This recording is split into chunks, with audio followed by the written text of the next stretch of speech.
Start the European Competition Day, and to start we're going to have some welcome words by the President of the Spanish National Markets and Competition Commission, Cani Fernández.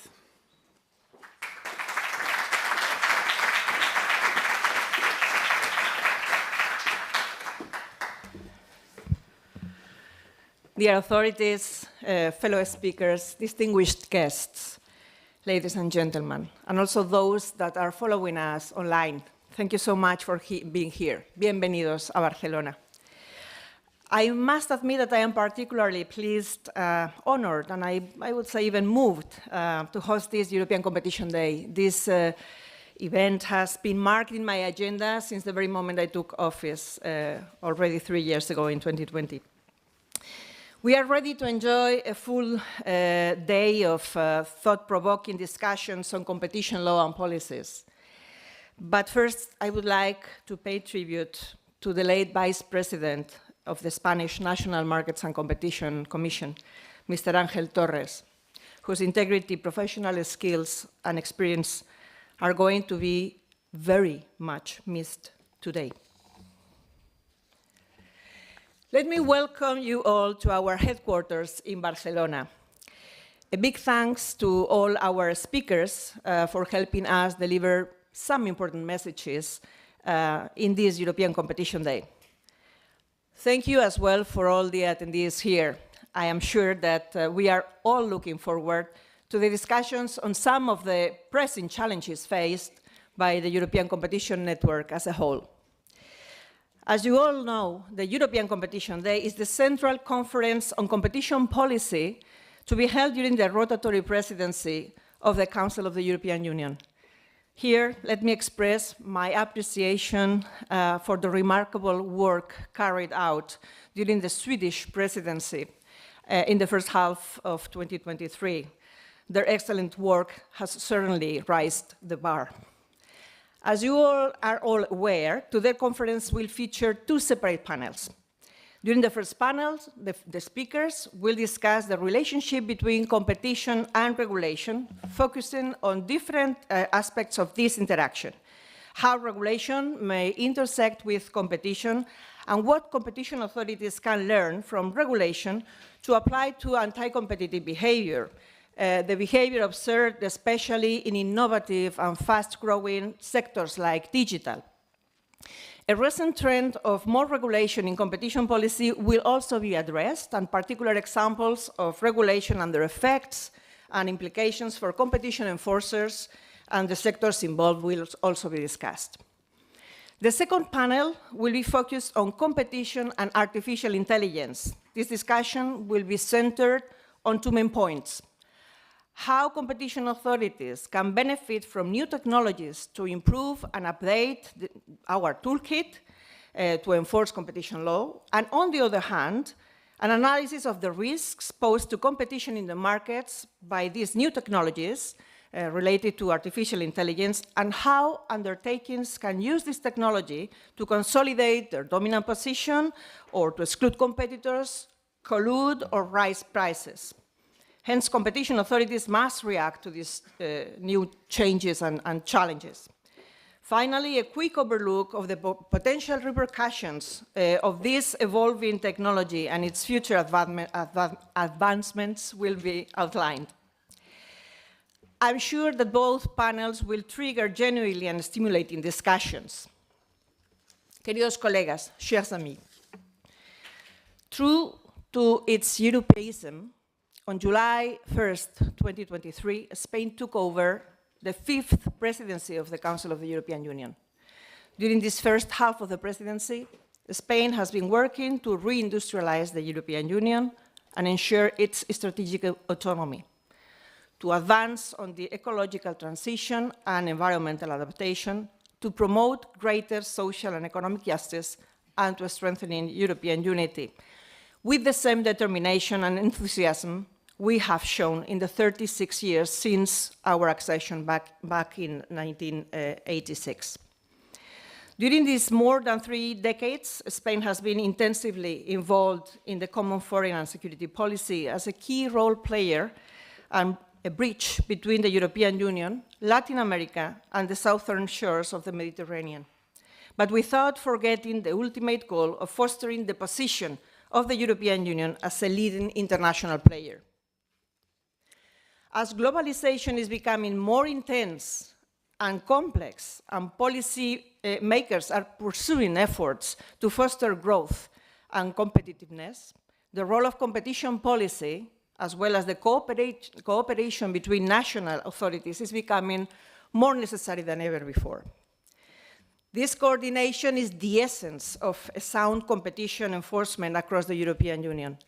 Therefore, the involvement of the national competition authorities in the European Commission's decision is crucial, both at the policy design stage and at the enforcement implementation. Isolated systems do not work properly anymore. European citizens are calling for integrated and global solutions which allow us to optimize resources and knowledge through the creation of synergies among institutions at every level. The European Competition Network provides us the most appropriate framework to coordinate our policies and face our common challenges together. It offers us, national competition authorities, and the European Commission, an extraordinary forum to enable transformation and change, leading to improvements and new approaches, as well as to addressing common needs and priorities. In this respect, the approval of the ECM Plus directive and its transposition into the member state national law has meant a significant milestone. From now on, when applying EU antitrust rules, national competition authorities have the appropriate and comprehensive common set of enforcement tools to bring about a genuine common competition enforcement area. The ECM Plus has not only clarified and bolstered the legal basis and cooperation procedure, but also introduced the prioritization of cases, which enables competition authorities to improve and refine strategies and better allocate resources to the investigations when they are most efficient. After the entry into force of the ECM Plus directive, the CNMC has been experiencing a clear increase in the requests of cooperation from other agencies, and I bet other competition authorities have also experienced the same trend.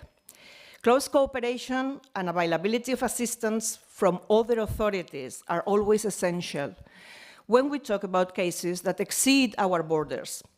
And this is something that is becoming increasingly common as we move deeper into the integration of the European Union.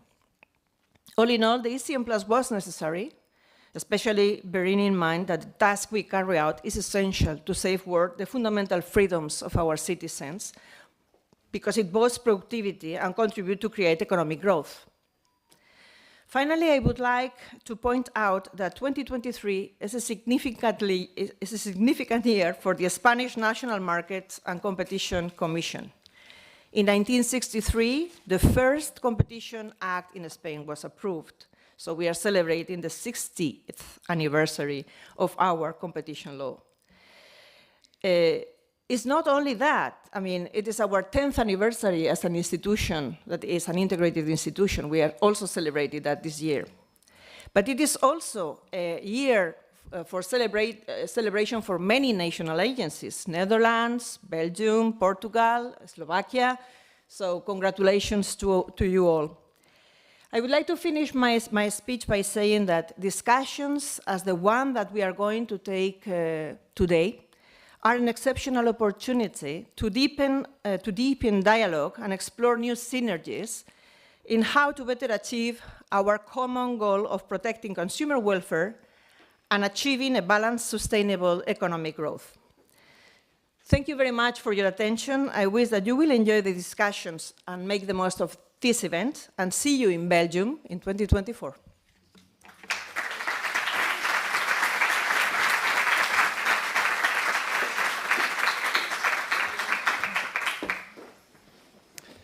Thank you very much. We are going to continue now with opening speech by the Spanish Vice President of the Government, in particular the Spanish First Vice President of the Government and Acting Minister for the Economy and Digital Transformation, Nadia Calviño. Thank you.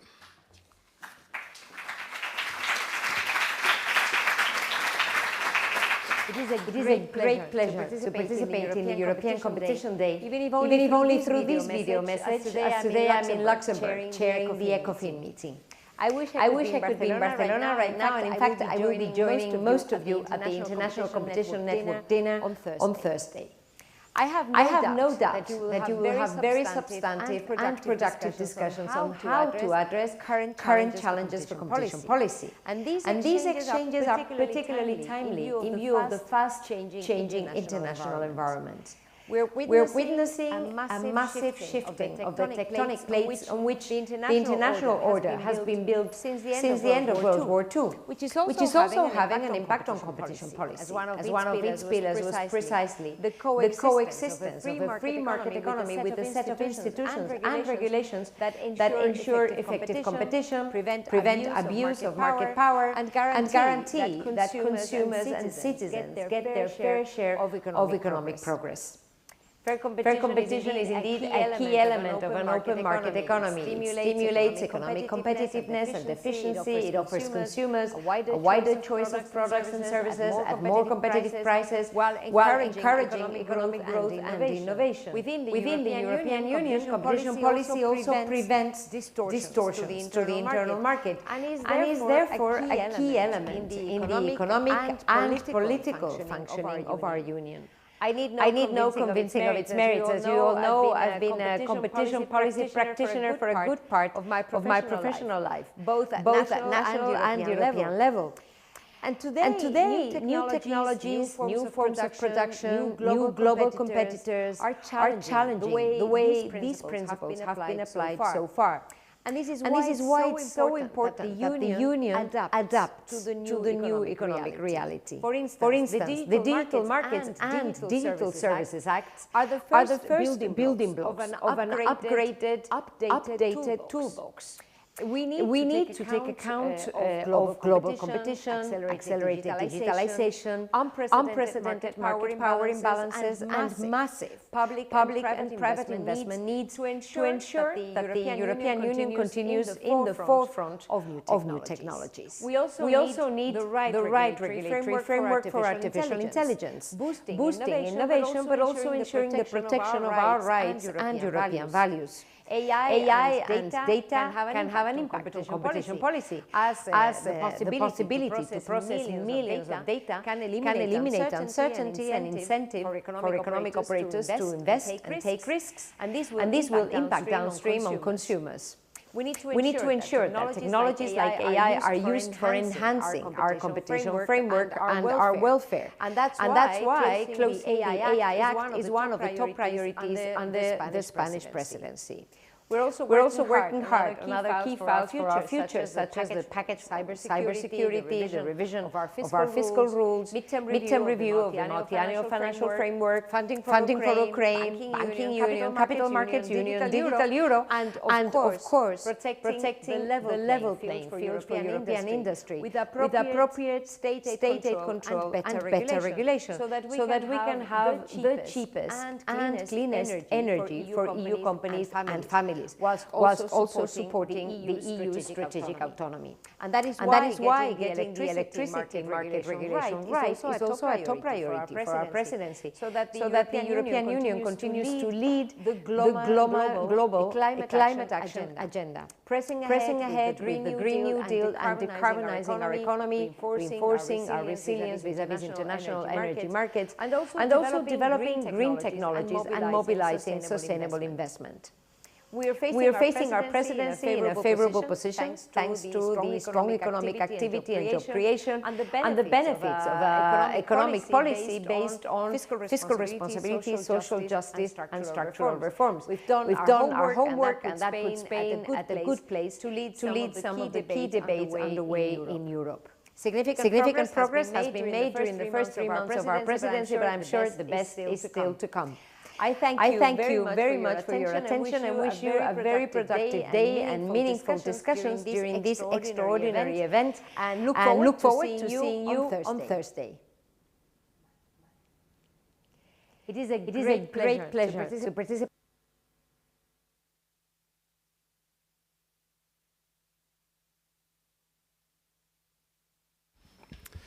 Now, Thank you. Now I'm very pleased to introduce the keynote speech by the Secretary for State for Economy and Business Support, Gonzalo García Andrés.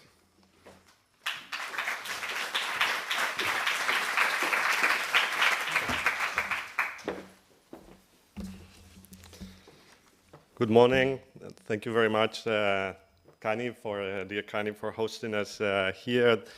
This is a very important day because it's the day during our presidency in which we will discuss in depth and address the issues of competition policy. We're living in testing economic times, not just recently. We turn back with hindsight. It's really since the turn of the century that we are living in testing times.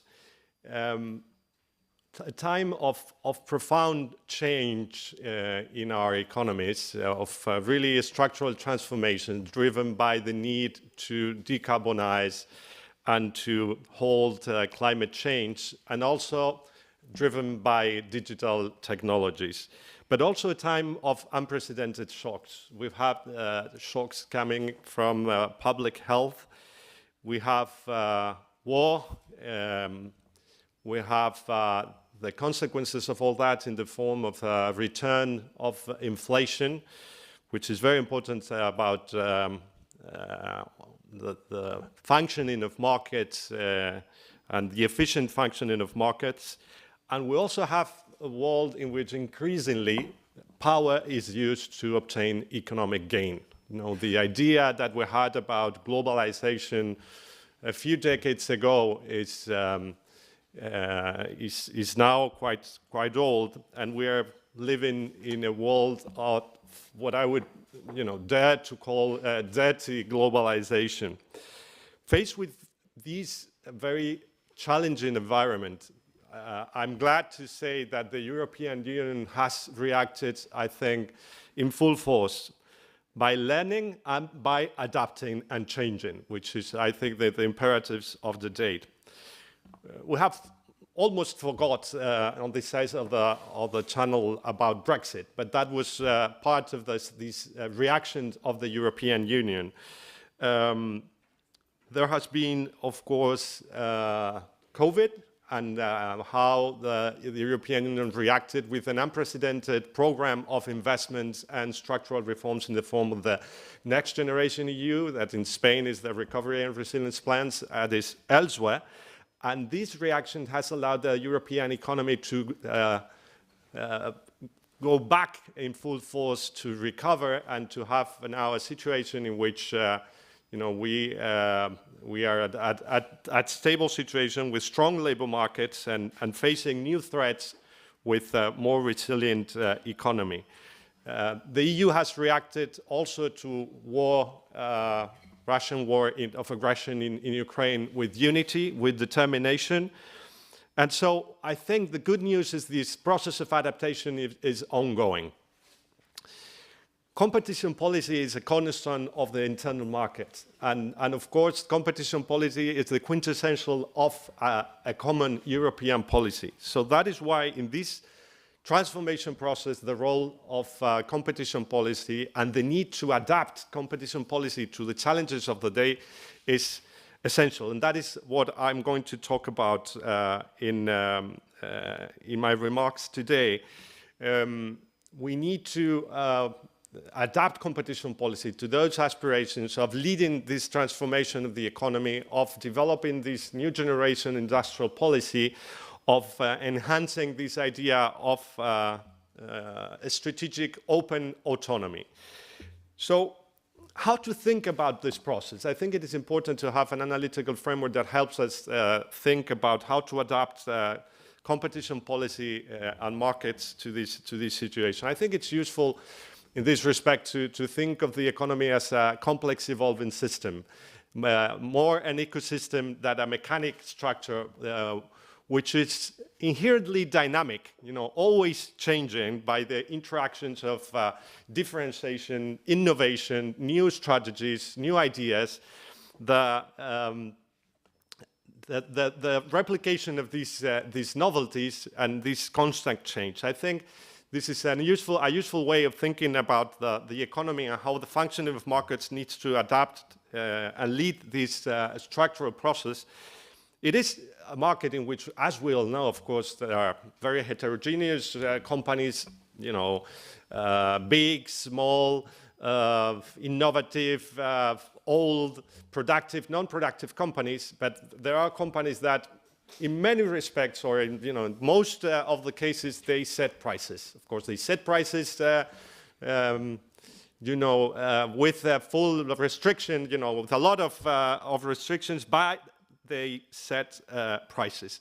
And still, in this landscape, competition policy is a driving force for change. It is what I think determines how that process is going to play out.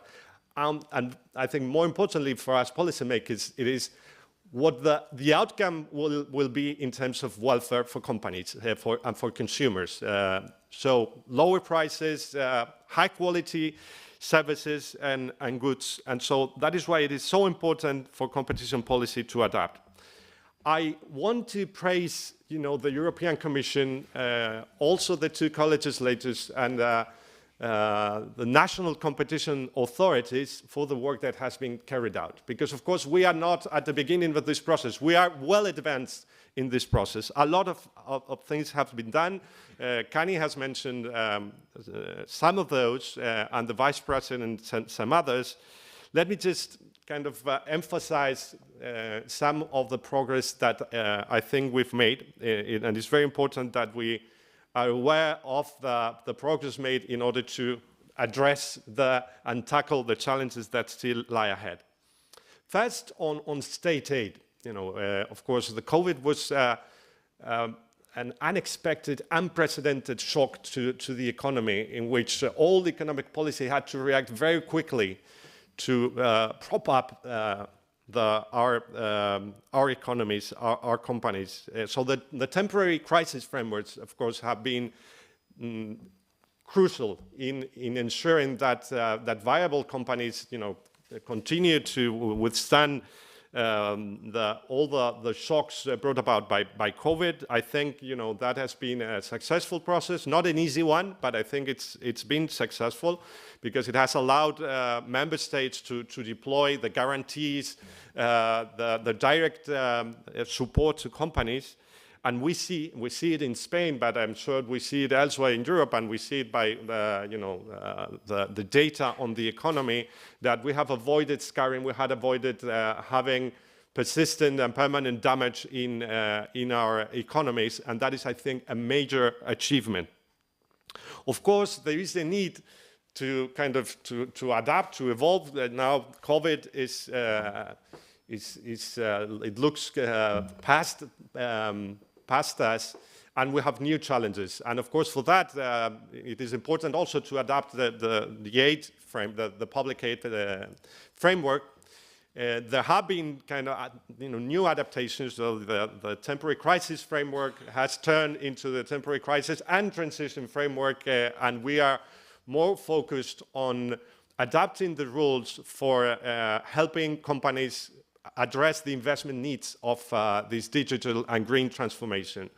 I think it is crucial that we bear in mind that this effort is really to help companies invest and transform, not just to, help them recover costs in a situation of high energy prices, because we're all going to live in a context and we will have difficulties, and it's important that companies also address them by themselves. I praise the Commission for some of the additional changes in the general block exemption regulation, for example, that are helping us already with, for example, with our programs, the industrial policy programs financed by the Next Generation EU funds, what we call in Spain jargon the PERTES.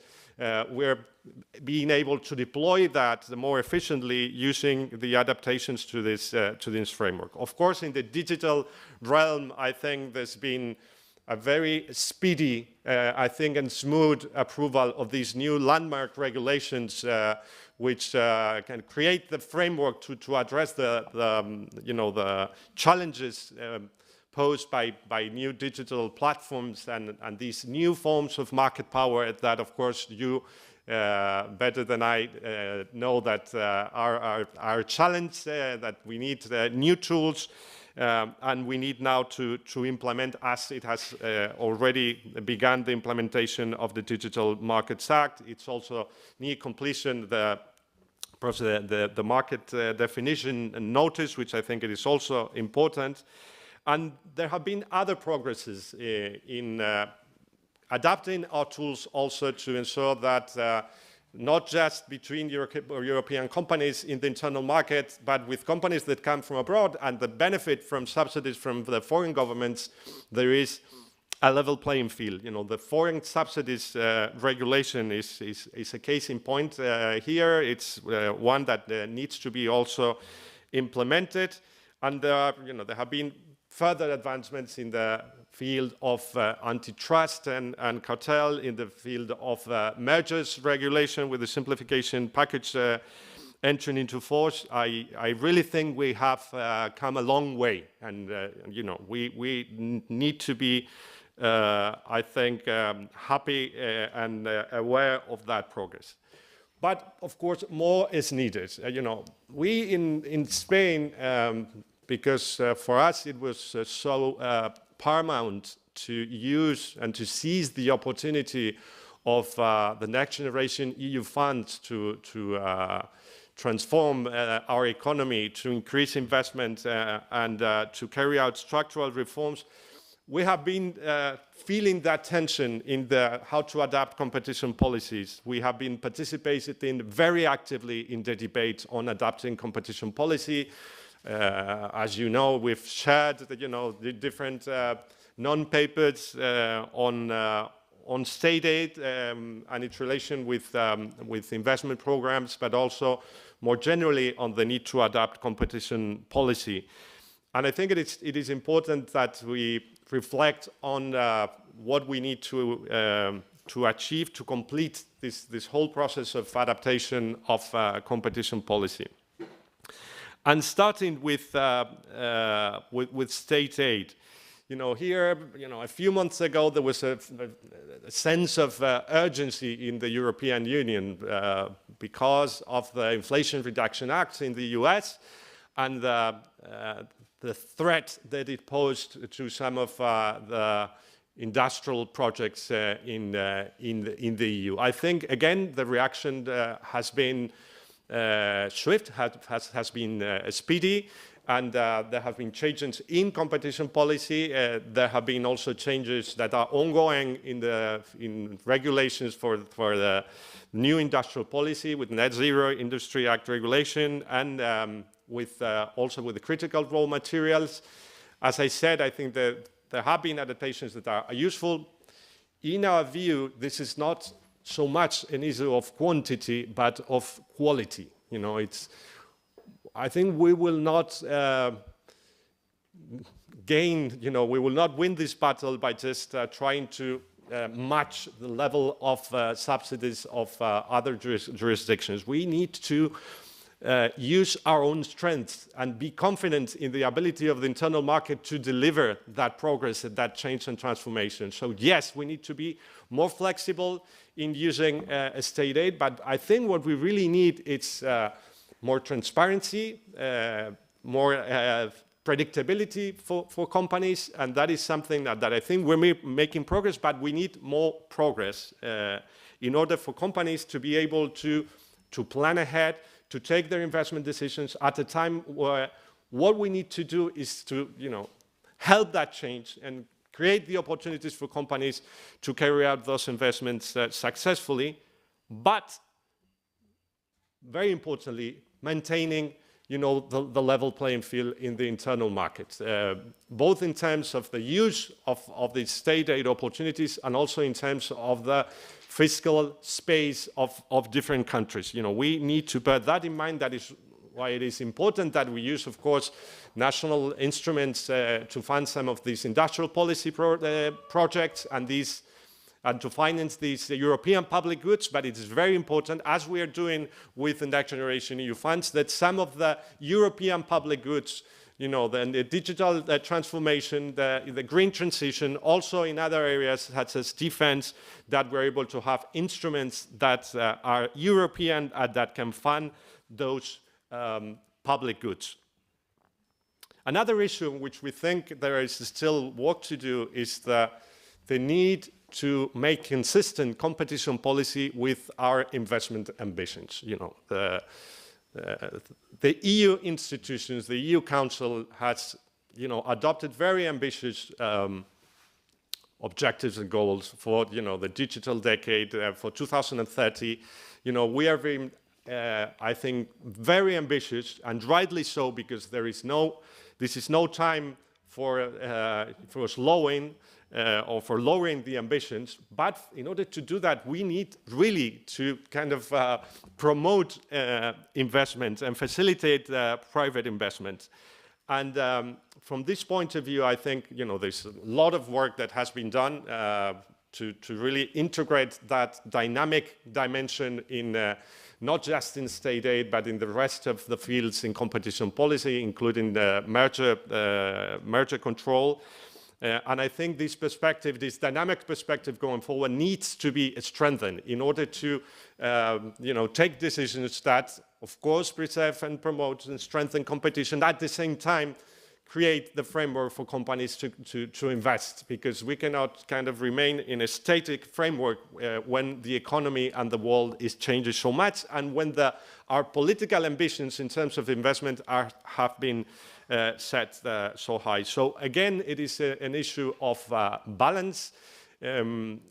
I think you are very active, and I don't need to kind of remind you that the importance of publicly defending the role of competition.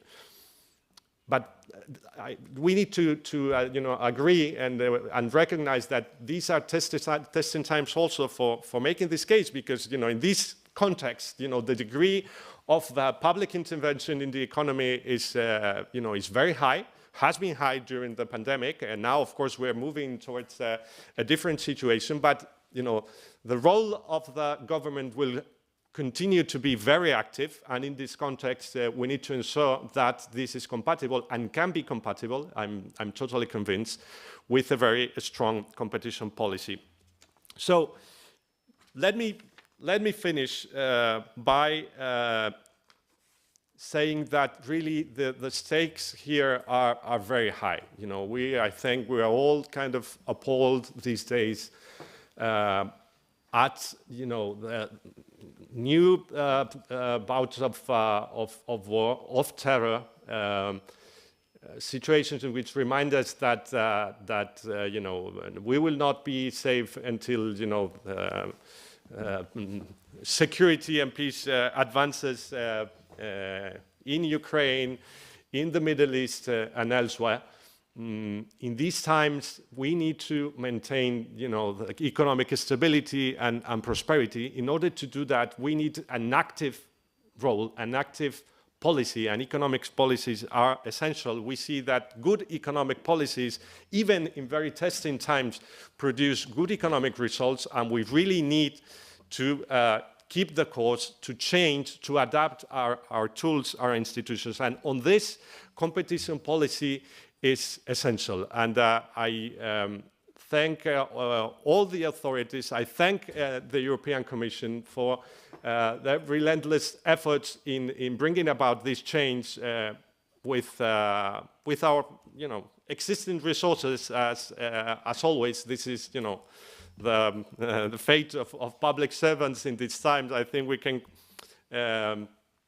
say to ourselves that what we're doing is useful and socially useful, and indeed it is. So really, I would like to encourage you all, wish you very productive discussions today, and then with International Competition Network. I think in this whole process of change, we need competition to continue to be a driving force in a very kind of messy environment, but competition is always there if we want, at the end of the road, to have higher employment, higher productivity, stable prices. We need to continue working, and let me just encourage you and wish you a very productive discussion today. Thank you very much.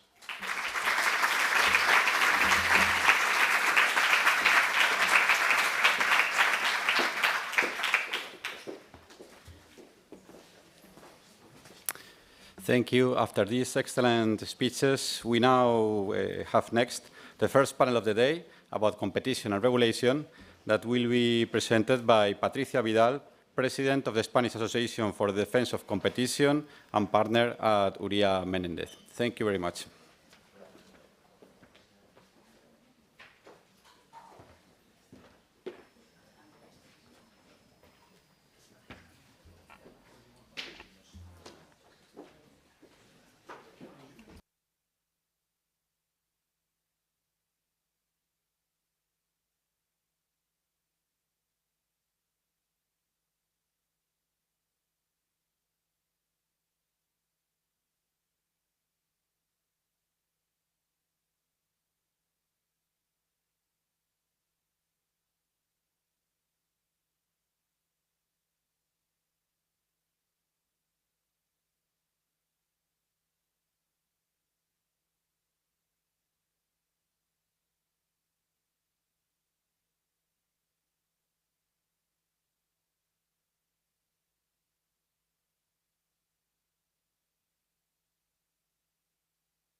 It works.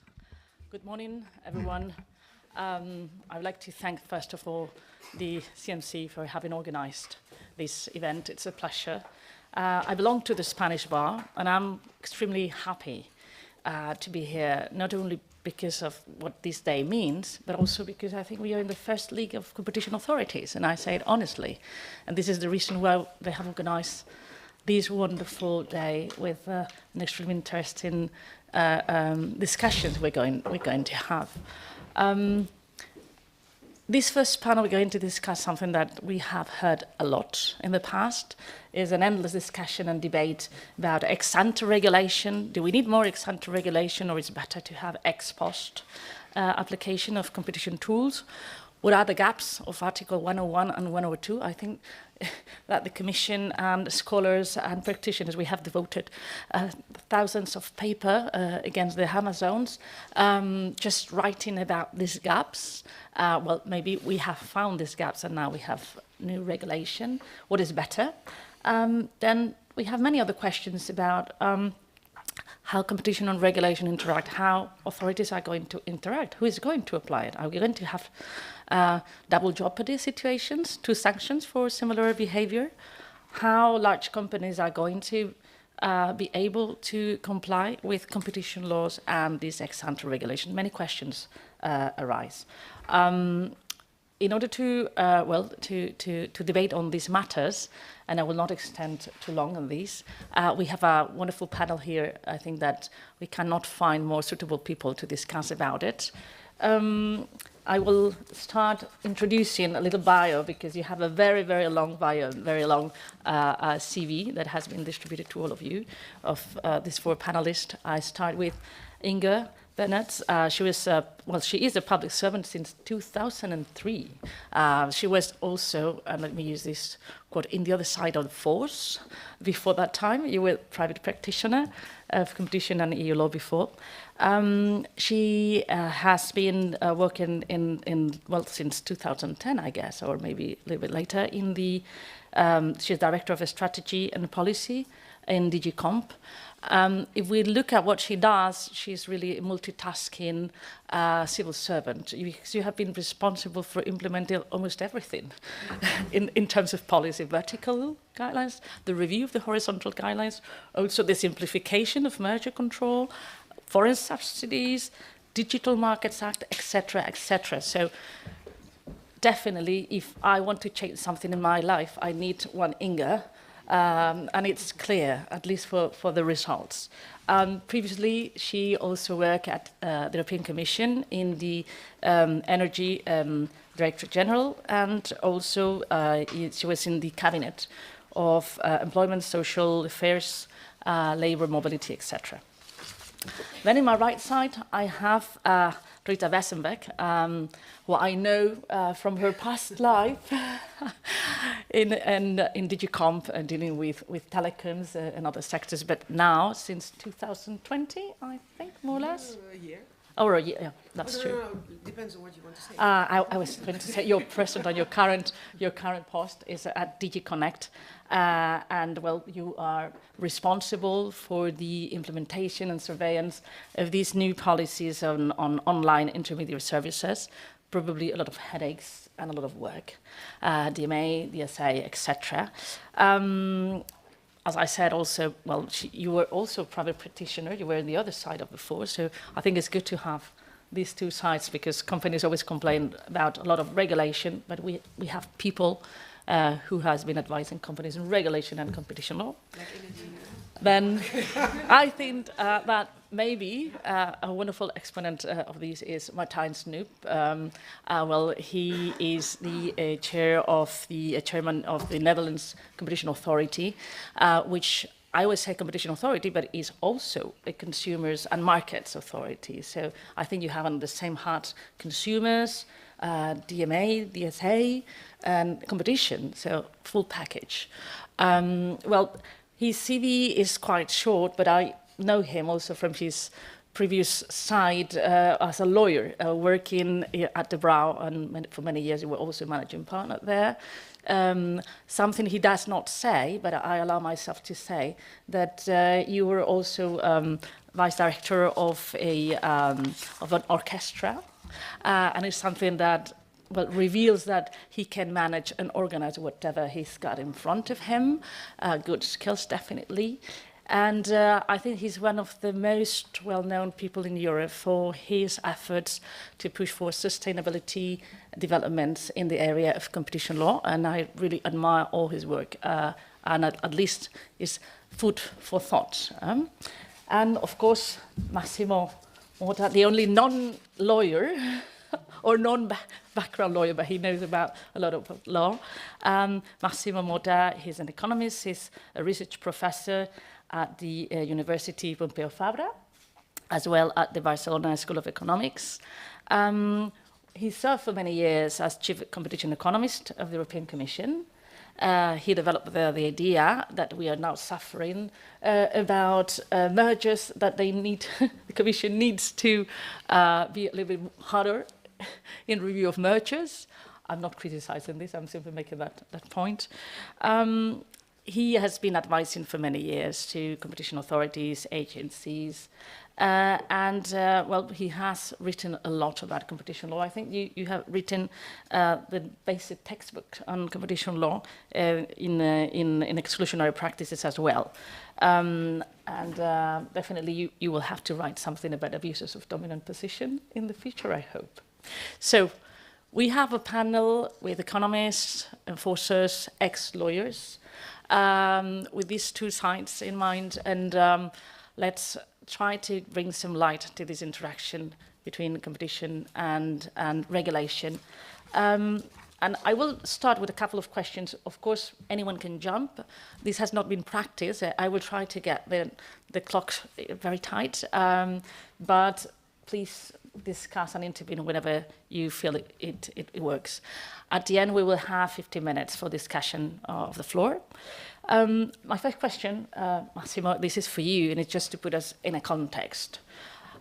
Traditionally, and I'm very basic here, when I look at regulation ex ante, I always thought about kind of ex-monopolist markets, which we had the incumbents, we needed to liberalize, and that's why we needed ex ante regulation to give fair opportunities to new entrants. But the incumbent, he didn't do anything special. He was just a monopolist, a previous state-owned company. But now we see that these market failures affect other sectors. We look at DMA, DSA, etc. What has changed? What do you think that has changed that needs now regulation ex ante in completely different scenarios from an economic perspective? Thanks, Patricia. So I don't think there is something which has changed dramatically from one moment to the other. It's just that these market failures that you are mentioning are particularly concentrated in the digital sector, so it does basically become evident to everybody that competition law approach was not enough. So just to try and set the stage more generally, I think we are used to think of basically the economy as divided into big sectors, one where, as you were saying, because of legal monopolies or because there is a national monopoly, you are aware that market forces are not working, and therefore you have sector regulation. And then you have all these other sectors in which a priori you would think that market forces are working well. And these are the sectors in which it is competition law, which should intervene, but occasionally and in a targeted way. And perhaps it's also the fault of we economists that we say, well, what happens is that if there are possibilities to enter the market, that is, if there are no legal barriers to entry, then what is going to happen is that, attracted by profits and by high prices, there will be some firms which are going to enter into the market. They will lower market power, and in this way, consumers will have better outcomes. Unfortunately, although in some sectors, indeed, it might happen in this way, what happens is that there are other sectors which are characterized by a number of market features which are such that you cannot expect that the market is necessarily working very well. What I'm referring to, for instance, is the presence of economies of scale, economies of scope, network effects, which can be direct or indirect. You can talk about two-sided markets. You can have switching costs, lock-in effects. You can have behavioral biases. All of these effects and market features that we are now familiar with all these reports that have been written about the digital sectors. But you have to keep in mind that all these features which protect the incumbents are features that you can find also in other markets. What has happened is that basically in the digital markets, all of these market features have been concentrated, and this has meant that basically monopolistic platforms had basically unassailable market positions. So market features is something for which might explain why competition law might not fix the problem. But there is also something else, that is that in some other occasions there might be conduct that competition enforcement is not able to fix because it is too slow, because it is too complex. And therefore, what has happened is that we have seen situations, for instance, in which the use of Article 102 has not been sufficient to fix the problems. Just think of cases such as Google Shopping. Google Shopping, the investigation was formally opened in 2010. When I arrived at the Commission in 2013, the investigation was very much underway. There were commitments which were discussed. When I left the Commission in 2016, the decision had not been taken yet. The decision was taken in 2017. Then there has been the judgment of the General Court, and now we are waiting for the final judgment of the Court of Justice. We are talking about a situation and this is also what is clear about the digital markets. We are talking about the situations in which we have a market which changes dramatically from one day to the other almost. So having a decision which might take even 10 years is something which basically means that you are intervening when things have already developed in a way that you cannot control. To this, you might also add that, as you were saying before, that the merger enforcement, I think that it has been too weak, and then this has created this situation in the digital sectors that we are witnessing now, and which has left us with just one possibility, which is to have a more regulatory-like approach. However, and that's the last thing that I'm going to say for now, I think that there are other sectors in which you might have similar problems. And I would not advocate for having a regulatory-like approach everywhere in all these sectors, but I think it's important that we think of introducing an additional instrument that you can think of as something which is in between competition and regulation, which is market investigations. From this point of view, when the European Commission started to talk about a new competition tool, I had high hopes that it would move into that direction, also beyond digital. To me, this has been so far a missed opportunity, not by everybody, because, for instance, Germany has introduced a market investigation system. So I think that this is the direction in which we should also try to move. Thanks.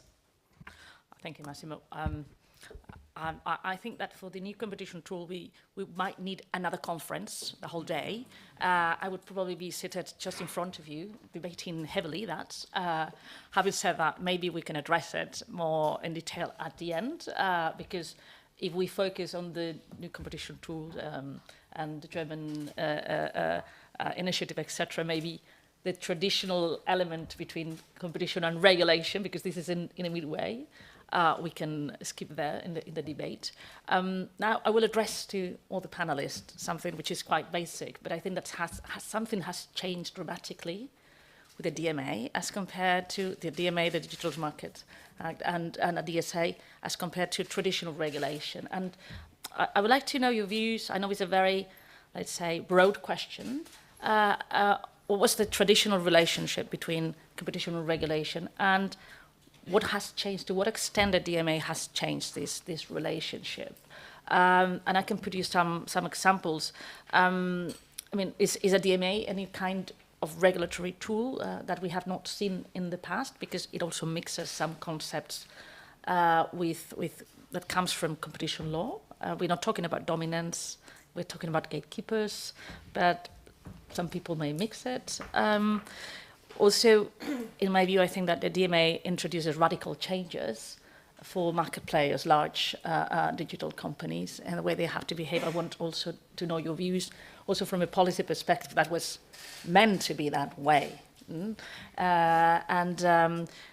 What do you think that these changes will bring us and where they will bring us? So it's a very broad question, interaction, competition, regulation, what has changed, and what are the main novelties that the DMA have introduced? Any of you, of course, you can start with that.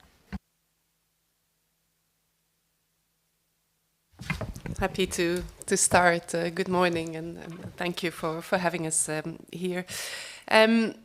The interplay between regulation and competition, the first point that comes to my mind also when going back a bit in time to the 90s and the origin of these liberalization packages of network industries, is that what I see as a common theme is that often competition law enforcement informs you well about how markets function and what bottlenecks are in markets.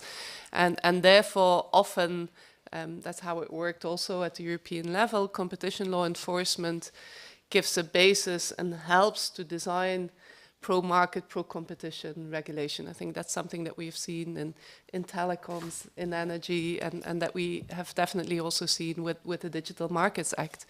And again, if I look across these three sectors where I've been involved in most deeply, you see that one problem that often exist is the combination and actually natural conflicts of interest almost in dual roles that operators with a lot of market power play, whether that's the owner of energy networks who also provide services, or in telecoms, or in the Digital Markets Act now, companies who hold gatekeeper positions and leverage that into other positions.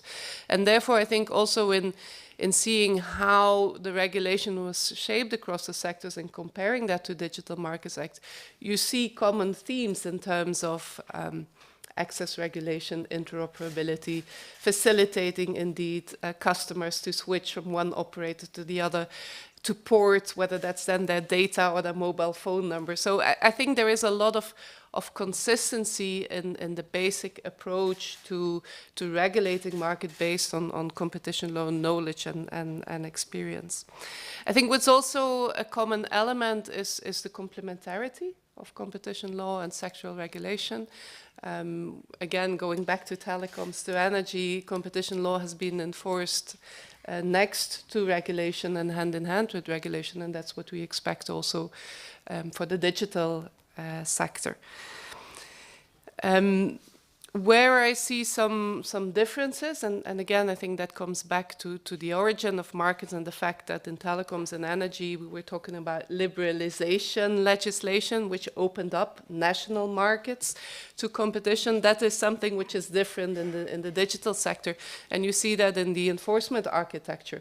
Whereas for energy, for telecoms, the center of gravitas and regulation was in the member states, with then the Commission playing a coordinating role when it comes to the Digital Markets Act. The central enforcement powers lay with the Commission, whilst relying on national authorities to do that work as well.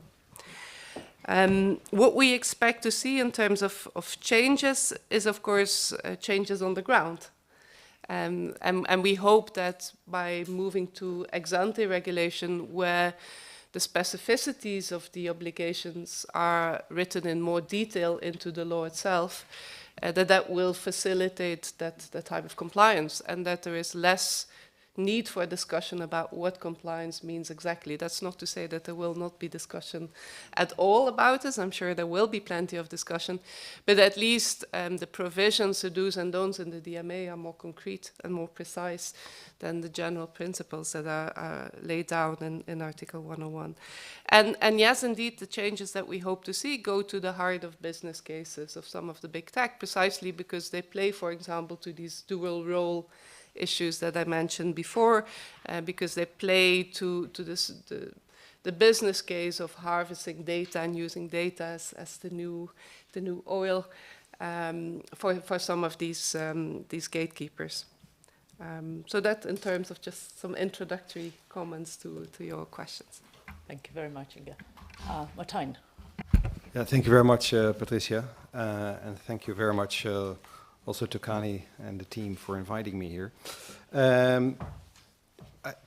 I can say that because we have an overwhelming majority of lawyers here on the panel, is that lawyers like to put things in boxes and then draw inevitable conclusions from it. This is not competition law, this is regulation, and so it is absolutely logic that it can't do this or can't do that. And I think we have to be very careful. So, and wonder whether the distinction that is sometimes made between competition and regulation is actually that different. Ultimately, the goal of competition law and of regulation, the type of regulation we're talking about today, is to protect and stimulate competition. And that is the goal. And there are slightly different means, but that goal is extremely important because competition, as we feel around this room, is important because it keeps in check corporate power, like free elections and democracy keep in check government power. And therefore it is essential that we as a competition community continue to protect competition. And this distinction between competition and regulation is somewhat artificial. If you take, for example, the refusal to give access to an essential facility, which is an abuse of a dominant position under 102 and then many national laws. And there is an ex post effect that competition authorities can fine companies who refuse access to that facility. But there is also an ex-ante effect because it's a deterrent effect, and as a result of the law, people ex-ante, companies ex-ante, decide to give and to grant access to an essential facility. So a competition law has both an ex-ante and an ex-post effect. And the same goes for regulation. If we take the type of regulation that promotes and stimulates and ensures access to an essential facility, whether it's in the financial industry, in the energy, or in telecoms, the goal is the same, and the effects are the same. There is an ex-post effect in the sense that companies who refuse access to that essential facility infringe specific regulatory rules, specific regulations. And there can be an ex-ante effect because of the deterrent effect of these rules. So it's exactly the same whether you now apply 102 or apply specific regulations. The goal is the same, and that is to protect and stimulate competition. That doesn't mean that the DMA and the regulatory package that comes around with it is not fundamentally changing the dynamics. And there, I think there are two fundamental changes that the DMA bring about. First is a purely centralized enforcement system. That's contrary to competition law, where there are shared responsibilities between Brussels and the member states, but we have a purely centralized enforcement system. And second, there is a continuous focus on a specific set of companies, the gatekeepers, that are determined in advance. And that makes those two things make the DMA a very different animal. Same goes for the DSA to a certain extent. Two minor points. The centralized enforcement change makes it absolutely crucial that not only that the national competition authorities and the national authorities entrusted with enforcing, those small parts of the DMA in the national member states work together as a team. Coordination between the national authorities and Brussels is even more important because basically we are all focusing on the same companies and the same type of behavior, and it would be a complete waste of resources and lead to great legal uncertainty if there is an uncoordinated approach. Second point, what is important is that the dynamics change in the sense that now we have a specific set of gatekeepers that need to comply with new rules and that require a significant, for those companies, requires a significant mindset in how they operate. They become regulated industries. And being a regulated industry and being a regulated company requires a different ballgame. We know that. We are also the energy regulator and the telecoms regulator. We engage in regulatory relationships with the regulated companies. And the regulated companies need to enter into a regulatory dialogue with the enforcer. And that is type of work that many of the enforcement agencies are not used to do, and that we need to develop over time. So we have a big change on both sides of the regulated companies that need to adapt to a regulated environment, and the competition authorities that are not used to enter into a regulatory dialogue. And those two changes, I think, are much more important than change in the dynamic of how we enforce all these competition and regulation laws with the goal to protect and stimulate competition rather than the dogmatic distinction between competition and regulation. Yes, what's still to say after this? I think there was an excellent market analysis of Massimo, and I fully subscribe to all the elements signaled out already by Inge and Martijn. So it becomes a bit of discussion about the gender of angels, I think. But, well, maybe points to add is indeed this regulatory dialogue. I think an important element is indeed that other than having a battle every 5 years, we will have a long-standing relationship with the regulated entities, with the gatekeepers and the very large online platforms under the DSA. And so that means we will see them regularly. I mean, in practice, that has all kinds of practical aspects. So there will be a compliance function. So there is a cell within, or a team or an entity within the gatekeepers who are our regular interlocutors, which is completely different from an antagonistic dynamic in competition law. It also means, for instance, that for a certain part, the gatekeepers are in the driving seat. So we are now in compliance mode.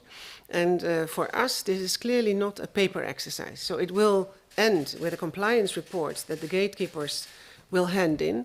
But we expect of them that they will work towards solutions and they will test those solutions. So part of the work is really proactively in their hands. That doesn't say that everything will be solved in March, but it's a dialogue that they also need to have with their third parties and constituents. Now, this element also has another practical element, that as regulator, you know, you need to also prioritize in the sense that you have on the one hand this vast body of rules that need to be implemented and monitored, and on the other hand you want to set some priorities in terms of things you really want to realize. So you need to really act smart with your time and with your resources in order to bring it home. Now, maybe let me stop here, because otherwise we will dwell off indeed in the gender of angels all the time. No. Okay. Thank you, Rita. Would you like to add something, Massimo? Or? Perhaps just one very short comment, which is that although competition policy will not have the predominant role in the application of the DMA, and this is by design, I think without the experience that the European Commission notably and also other antitrust authorities have had in the enforcement of 102, which was critical before, but I think most of what we have learned is something which has actually entered into the provisions of the DMA. And I don't think this is finished yet, in the sense that I guess there will be in the future the enforcement of 102, which might be made by the European Commission and by the antitrust authorities, the national antitrust authority, might well inform the changes and updates in the DMA. So I think this is something which should be taken into account into the relationship between the two.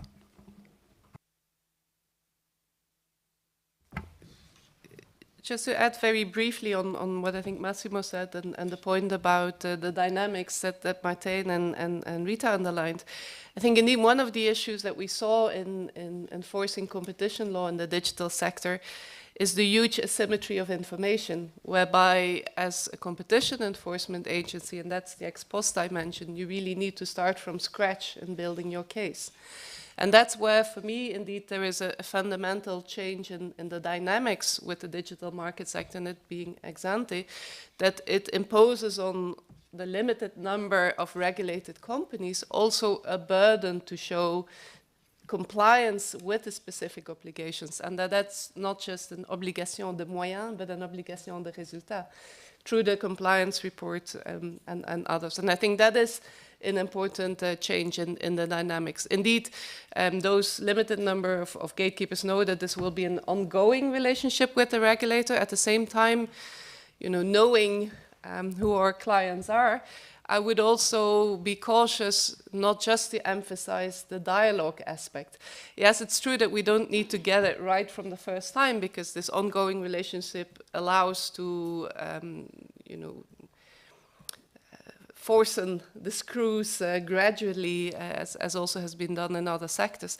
But I think it's also important to keep on emphasizing that from the 7th of March 2024 onwards, that's not the, well, it's not the start of a dialogue. It's also a moment where we expect to see compliance in the first place, with heavy possibilities of sanctions if that doesn't happen.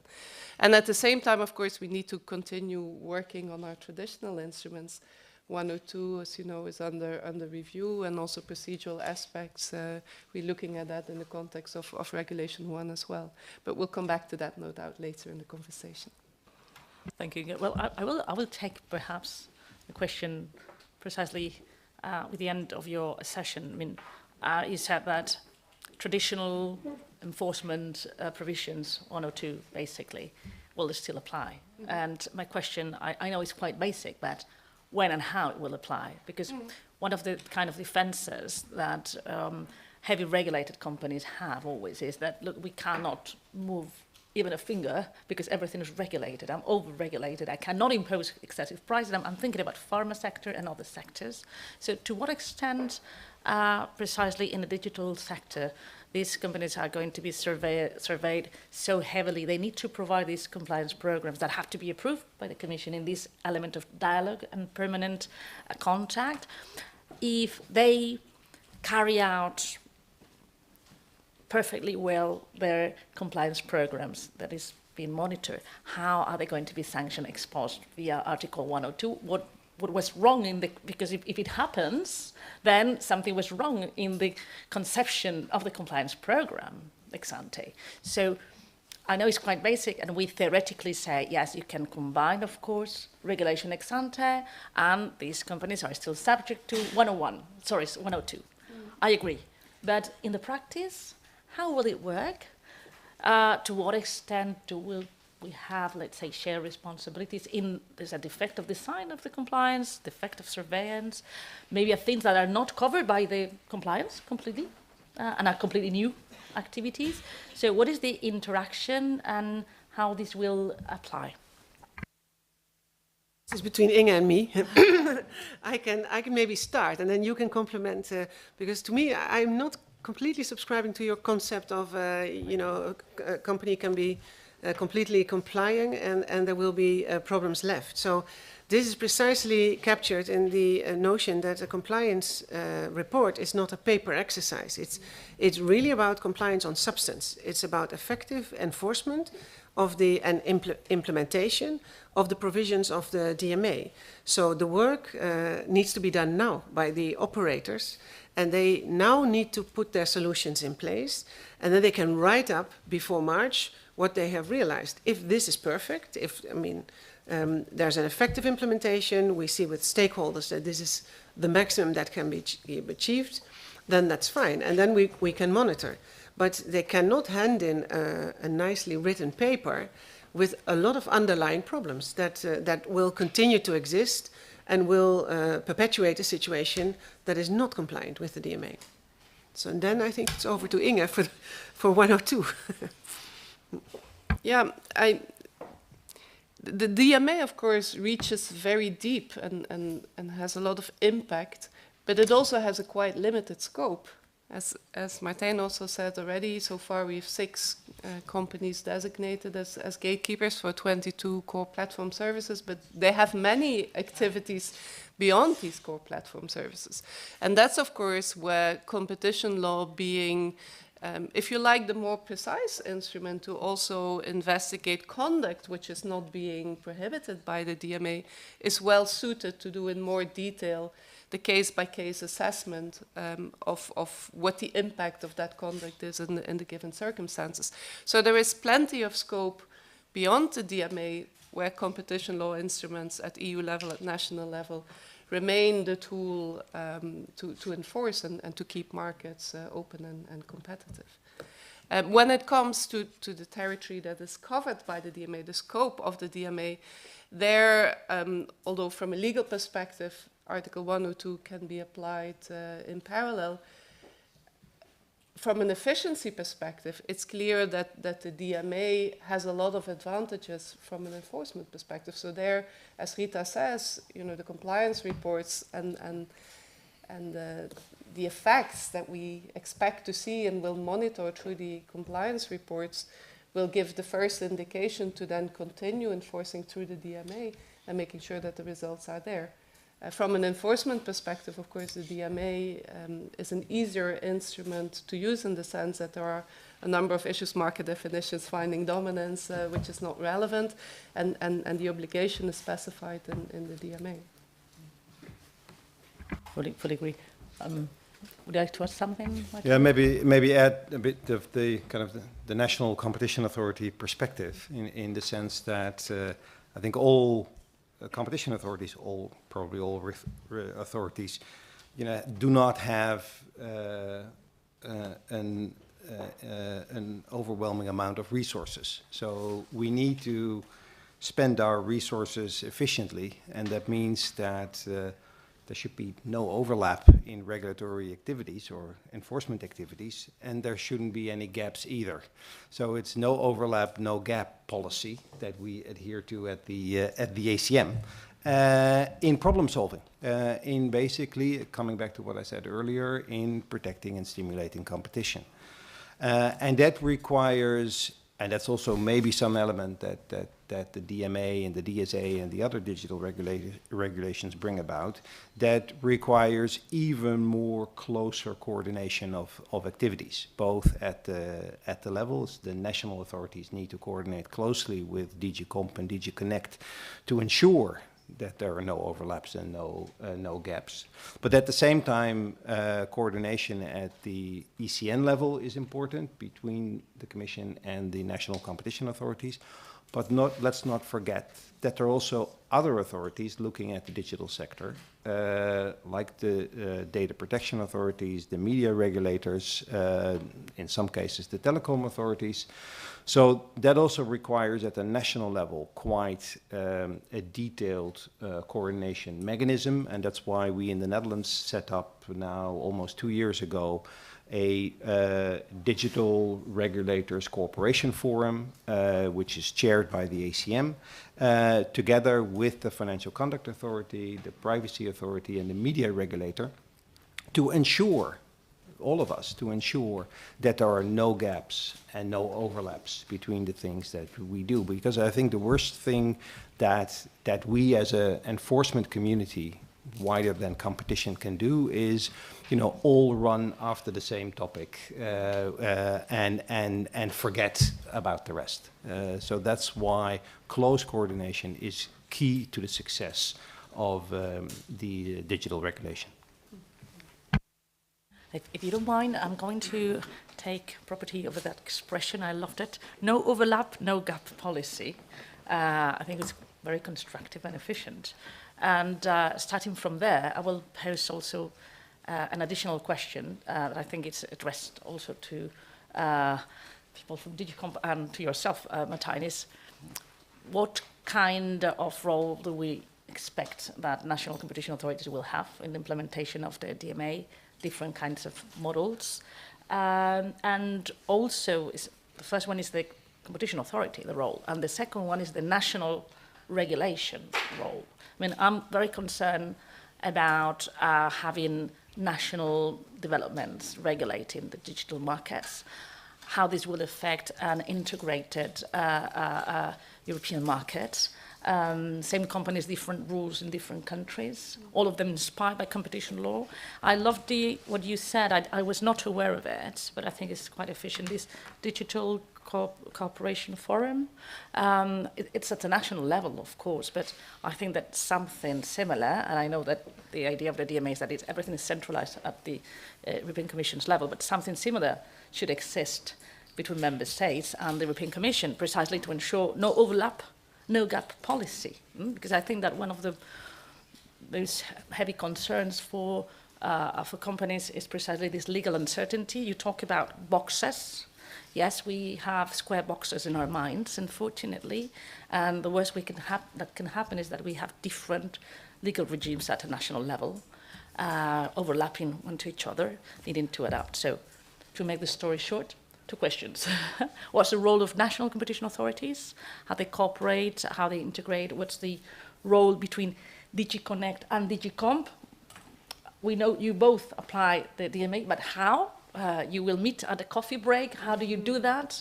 And the second part is national regulations affecting digital markets versus DMA. Thank you.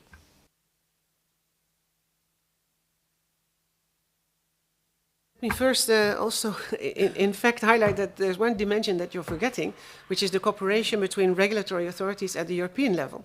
This was what Martijn was already mentioning, but the manifestation of that is the high-level group, which has representatives of BEREC, of the media regulators, of the consumer regulators, data privacy regulators, and the NCAs. And I must say we had such a group a few months ago, and it was really an interesting and again, unprecedented experience, because all these groups, I mean, they have about 27 members, and normally they would always act en groupe, and none of them would have representatives speaking for them. But this constellation required that there were only 6 representatives of each. So we had, I think, 30 members who were speaking on behalf of their own constituency, which I think is never seen of. And we could not have worked with a group of 5 times 27 representatives. That would have been a parliament. So this was very interesting. It's also indispensable because, I mean, also the DMA raises many questions that fall in different fields. And you have, of course, the telecom authorities, where obviously the messaging services are relevant. But there's now also a recent question that is heavily debated already in the press, which is whether Facebook can say, you can have a binary choice. Either you consent to your data being collected, or you pay me a subscription fee. Now, this is something that is very relevant under the DMA, but also under the GDPR. So we need to work together with the data protection authorities. So this is what we're doing. Now, DG Connect and DG Comp, it's much more than coffees. It is it's also unprecedented. It's a real team of now growing to 80 people that works on a daily and nightly basis together. So, of course, in meetings, but also virtually. And it's really one team. So the members of the team are in the case teams. So case teams exist of Connect and Comp people. We also prepare all the decisions for a hierarchy and for the commissioners together. So it's really one team. And in that sense, it's much wider than the telecom cooperation that used to exist of one team, one issue. We have, I don't know how many, I think going to 12 or 15 case teams who are dealing with the various issues. And of course, there are no less than 6 gatekeepers, many investigations en route, all dealt with by teams of the 2 DGs. So we really intensively work together, but indeed the interface on the competition cases is DG Competition. So then that will be over to Inge. Yeah, I mean, just to echo, I think that's already a signal also of the depth of integration between us on how much what we are saying is very much the same on this. I do think that when it comes to surveying digital markets and making sure that they are contestable and fair to consumers, it's such a sheer complexity and an amount of work that needs to be done that the only way to do it effectively is with an efficient enforcement ecosystem, I would say. And that is one where everybody focuses on where that authority can add most value and core competences, and it's not something which you can easily square in boxes, but the intensity of the context between us and the depth of the dialogue between us is what brings us to this no gap, no overlap results that we aspire together. And I think on the ground, that deepening of the intensity of cooperation, whether it is in the ECN between us and DG Comp and the national competition authorities, whether that is with other regulators at EU level, as Rita says, at national level that are taking place, this is changing so quickly by the month, I would say that is very inspiring and very hopeful and very useful, because we see on the day what it brings us. If you look at these complex problems from various perspectives, bringing the various experiences and skills, and I think that is the best motor to keep that to keep on deepening that cooperation. And there are various instances that we have and that we use that work well. The ECN is one of them. There are new ones that we create, a high-level group, and also at national level, new bodies are being created. Martijn highlighted it for the Netherlands, and that's very, very promising. And it's a living animal, as the Secretary of State also said, and we will keep on learning and adjusting as we go along. If the landscape becomes too complex, then maybe at some point there is a reason for streamlining. But right now, I think this ecosystem approach, also for us as enforcers, is what to me looks most promising. Understood. Just before you also answer, Martijn, we have to keep close to the microphone. Probably it's my mistake that I move a lot my face, but because we have people also streaming, they would prefer to listen us directly. Yeah, thank you, Patricia. Maybe to give a bit my national perspective here, and I am a little hesitant here, and the reason why I'm hesitant is that I think one of the beauties of Europe is its diversity. So I don't want to say that how we have organized this in the Netherlands that everyone should do it, but at least we are happy with it. So I think the way we look at it, we have what I sometimes describe as a dual identity. We are a national enforcer in the Netherlands, but we're also a European enforcer in the Netherlands. And that's why I think on the basis of particularly that second identity, we have an absolute duty to make the digital regulation a success. And we can only make it a success, we can only make a success of the political will to regulate the sector if we work together, both at the European level, at the national level, and in between the European level and the national level. And that means that in the Netherlands, we are organized in a way like I described earlier. We have lots of these powers with the ACM. So we are going to be involved in the DMA, in the DSA, in the Data Governance Act, in the Data Act. And of course, some of these certain parts of the rules and regulations from these acts will be shared with other authorities, notably the Data Protection Agency and to some extent the media regulator.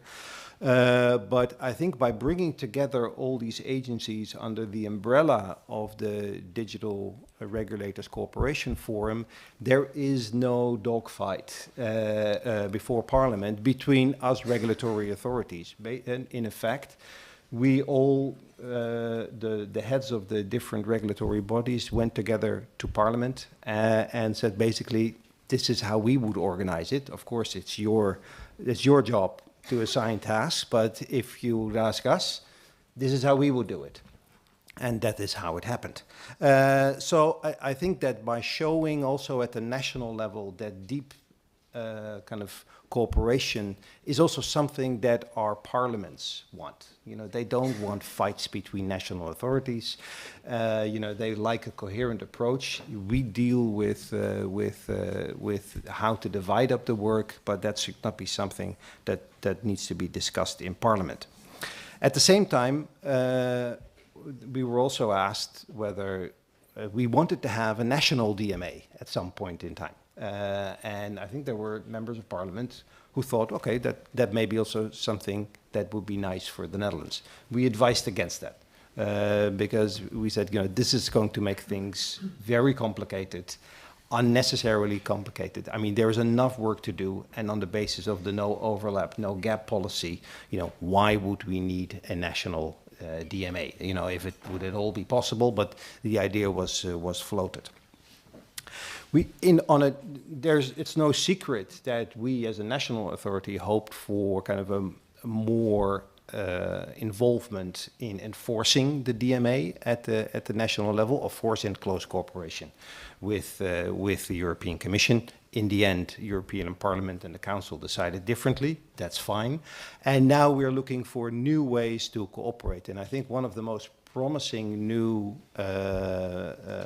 ways of cooperation is that we have people from the ACM working side by side in teams headed by the Commission in DMA enforcement. So it's not a secondment program. It's not you do this and we do that. No, it is actually working in a joint investigation team, which was modeled after how the financial authorities and the banking authorities in particular work together in banking supervision.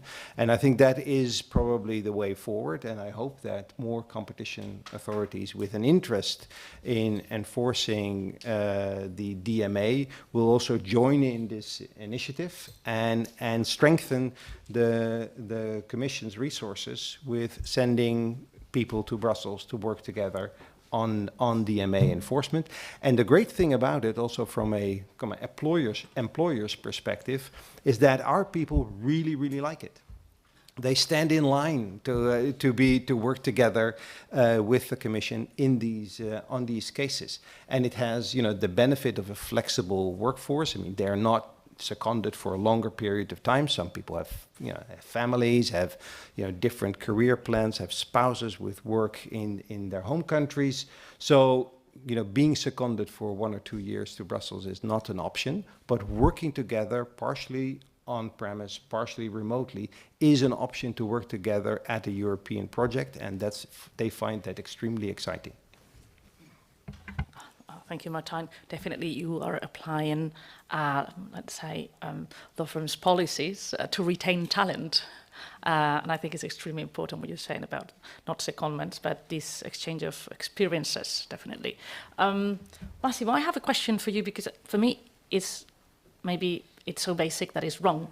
But I always thought that, combining forces within the same authority, having knowledge and sharing experiences, because I'm sure that the DMA, the DSA have things in common. There are efficiencies, and also the competition authority having all this background, as you said, Massimo, that is quite interesting to have this background in order to apply the DMA. I think also the DSA. To what extent, from a pure economic perspective, you think this brings efficiencies to put all these competences under the same umbrella authority as the Dutch have done? I think I'm not saying that we need to copy the same model, but I think it's quite efficient. Also, at DigiConnect, you have similar approaches, so it should bring some efficiencies, I guess. I don't think I'm an expert in how to design institutions, and each member states and indeed each jurisdiction can find its own way. The ACM has a particular structure, and it makes sense, but the other countries have decided in a different way. So I don't think that there is one model which is prevalent to the other in general. When deciding about the DMA, DSA enforcement, there are a couple of thoughts which come to mind. And one is, of course, that there might be interactions between the enforcement of one and the other, and that might be taken into account.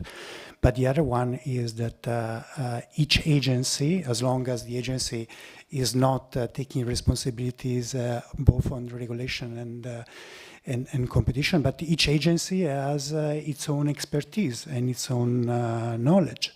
So for the DSA, I can think of course, knowledge about, video, the media industry, that is very important. So if there is a country where there is a media regulator, a communication regulator, it would make sense. But it also has an element of consumer protection, so which is important. So, for instance, in my country, I'm Italian, despite the fact that I live in Spain. But in my country, I can see that the antitrust authority has also competence in terms of consumer protection. And then there is the AGCOM, which is the communication authority, which is, of course, has competence in the media. Now, it has been decided already some time ago that the DSA should be enforced by the AGCOM, that is a communication agency, which might make sense. But in my opinion, it might have made sense also for the antitrust authority to be in charge of the DSA for two reasons. First, because it has this competition expertise, and because probably it has not been decided yet, but especially after the Commission has taken a stance on this, it will be the Italian Antitrust Authority which will be in charge for the DMA. So there are two considerations: one which has responsibilities for consumer protection, and the other one which has responsibility for the DMA, which would have made sense to put it in his hands. But again, it depends on a little bit on what are the different expertises and the different institutional designs of the different countries. I don't think there is a magic recipe there. Thank you very much. Do you want me to say something about of course. DMA? So indeed, it's very nice that you both bring up also the DSA, because indeed in DigiConnect we do this all under one roof, in one platform directorate, and that makes a lot of sense. I mean, it's also nice to put the DSA on stage in this environment of competition authorities, because at the same time as the gatekeepers are implementing the DMA, they are, and 11 of them are also very large online platforms which are implementing the DSA. Now, for us, it brings a lot of synergies to do this together, although at the far end, there are also many differences, in the sense that the team that enforces the DSA has experts on hate speech, on terrorism, on far-going criminal activities, on pornography, on copyright infringements, defective products. So it's a much varied team. At the same time, they apply the same procedural rules. So the procedural rules are the same. And also, I mean, what I always like to think is that there are many synergies from applying on substance also DMA, DSA. So DMA has many rules, for instance, on advertising, and it will now give advertisers much more information on what they're actually paying. They will have real-time information about the effectiveness of their campaign. Also, the whole landscape of data collection will change in the sense that we will no longer have the data lakes, but there will be a more competitive situation where the individual gatekeepers will have less data that they can combine because consumers may not always consent. At the same time, the advertisers will be more visible under the DSA. So under the DSA, it is necessary that a consumer knows when am I facing an advertisement, what are the parameters with which I'm being profiled, and the advertisers need to be mentioned in a repository. So that means that on the one hand, they're much visible, their choices are more visible, but they themselves also have more choice. So it's the combination of the two acts that brings these effects. Thank you very much, Rita. I think what you say is quite sensitive and logic. So let's see how it evolves in different jurisdictions. We have still 20 minutes. I'm going to launch the last question so we can open the floor then. And of course, if nobody asks, I can still make more questions, which is not my intention. But I launch the last one, which is very typical. But is necessary. What are the challenges that you expect in the implementation of the DMA in the future at a national level and at DG Comps level? And second, and this is probably for you, Rita, if you can give us some headlights of what's going on in Brussels, what, apart from having appointed 6 gatekeepers, what is moving on? Do we have judicial challenges, investigations, etc.? As far as you can tell us, of course. Thank you very much. Indeed, if I can then start. So right now, it's a lot of work. So we've had the designations. Says 6 gatekeepers have been designated for all in all 22 core platform services. Now there are roughly 20 obligations in the DMA. So in a worst case scenario, you can multiply what are the obligations that we would, in theory, need to supervise. We've had kick-off meetings with all the gatekeepers, and they are now working on their compliance in very close cooperation with us, which means that we need to identify which are the provisions that are not relevant for them, which ones are relevant but more or less addressed, and which are then the key provisions that are really relevant where we need to bring about changes. So there, we've really advised, encouraged, and even stronger encouraged the gatekeepers to work with their own constituency, with stakeholders and with third parties to make sure that they bring the solutions that are acceptable. Now, this is of course challenging because for some areas which have a legacy already in competition law, the constituency is clear. There are many quite unhappy players who really want to use the DMA now to make sure that they can realize what they have always wanted to realize. But there are also areas where the gatekeepers are telling us we don't know who has an interest in this. So it's very important also that in the digital atmosphere, the players who may have an interest in an effective enforcement of the DMA come forward. And it doesn't work in a way, I mean, we've had that also, where a group of stakeholders comes forward and says, can the gatekeeper give us a catalog of what we can do with their data? This is not how it works. I mean, they need to think about this themselves. They need to, have the dialogue with the gatekeepers on their own business models, and they cannot treat the gatekeepers like a kind of ministry that gives them a business case. So this is very challenging. On top of that, we are dealing with 4 market investigations. You know that there were rebuttals in the notifications of the core platform services, and we're investigating for Bing 3 services, for Apple iMessage, And we're seeing whether they should be designated or they should not be designated on the basis of their arguments and on the basis of a market investigation that has many elements of a second phase merger investigation. So it's quite comprehensive. We're also doing a qualitative investigation on the iPad operating system, where we have a little bit more time, but we want to finish early.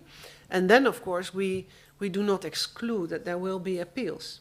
Now, we don't know. I mean, of course, appeals can happen. They will not necessarily hijack much of the time unless there will be a request for injunction.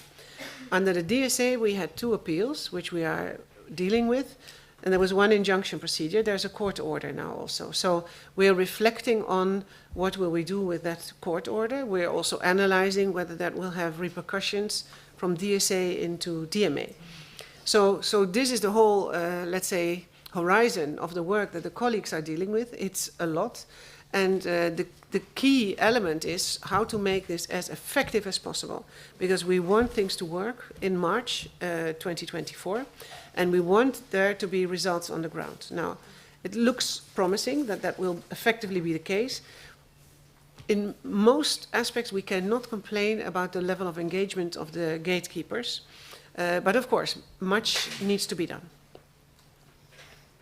Exhaustive list of what's going on, definitely. Well, any contributions on future challenges, national level? No? Okay, then I think we can open the floor to questions.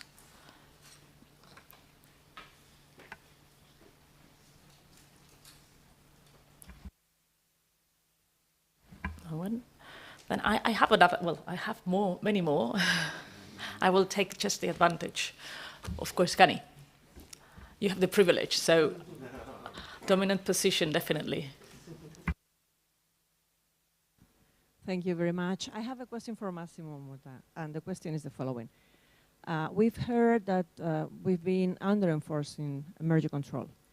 And in the digital, in particular, in the digital area in particular, we feel that it may be the case. But I have a question. What would be the impact of more blocking enforcement of merger control in digital markets for the innovation, for the startups that view as a potential achievement of their goals being bought by another company? I mean, you know that there are many startups that would not expect to really grow very much, and there are economies of scale as well. So what do you think is the right balance between one and the other? Thank you. Thanks, Kani, also for bringing up a subject which is close to my heart, because as Patricia mentioned. So I think there is a lot of misunderstanding about some of the positions which have been presented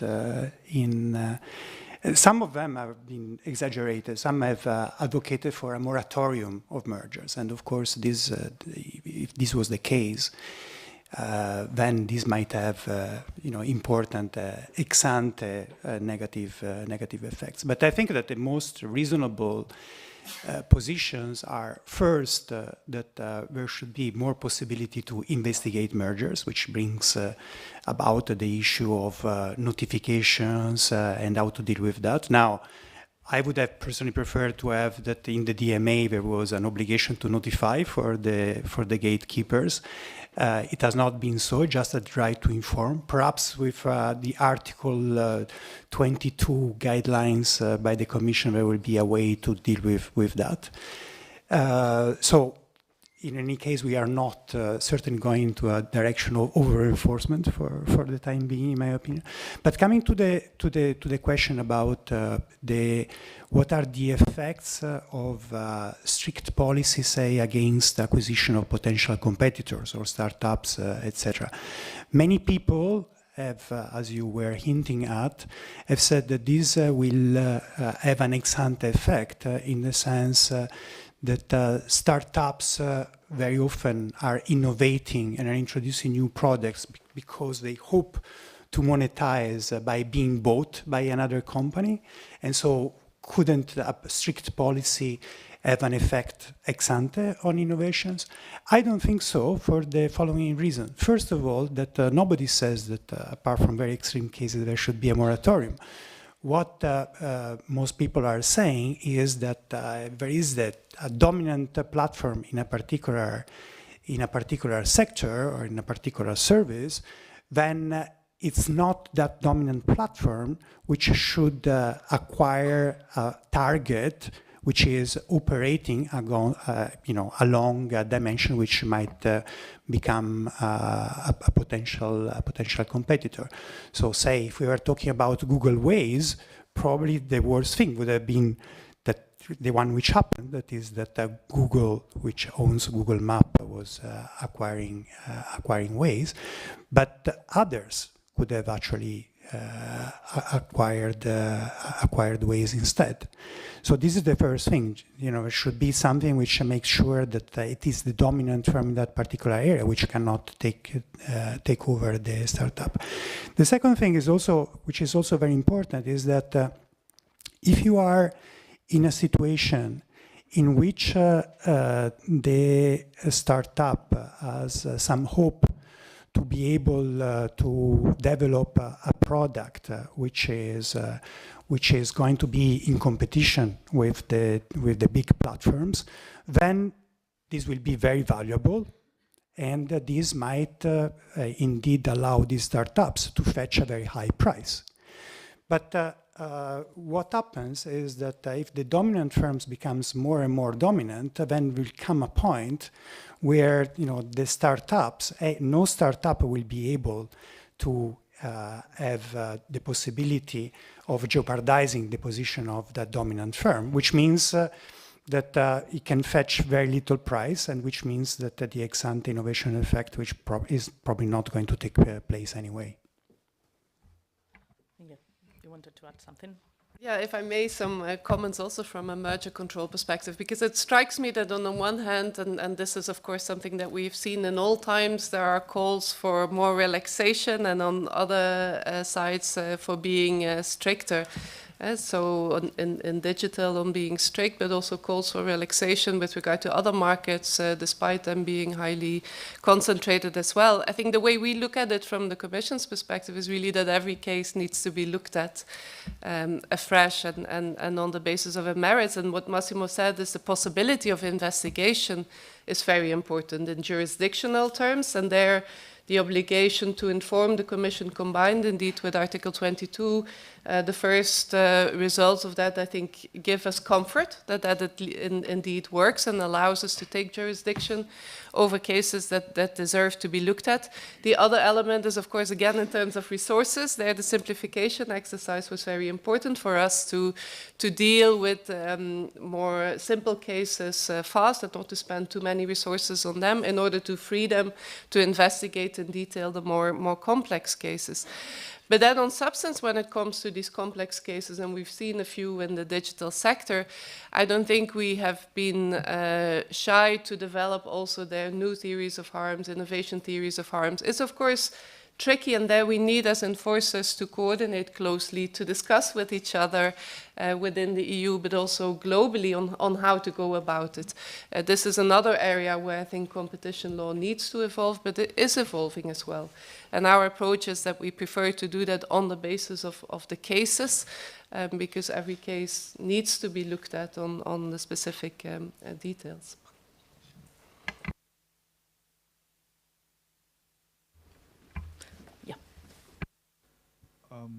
Very interesting points you raise. I think empirical evidence shows, and there's Bruno Pellegrino that actually done this, that IPOs versus being bought, well, things changed at the late 90s. So until the late 90s, startups were preferring IPOs. Since the late 90s, they preferred being bought. And probably that shows why, that they see little likelihood of success on being on their own, standalone, basically trying to introduce competition, which I think is a very important issue to take into account. And I think a recent paper by Nicola Petit and Mark Ivaldi that basically looked to some of the mergers the Commission has been looking and then basically saying, well, they scaled. well, I mean, that was probably the only choice that they had at that point. So, but my question refers to the cross-fertilizations between competition law and the DMA and the DSA. I mean, so far we have seen that competition law has been influential in, some of the cases that we had to create all this list of the DMA.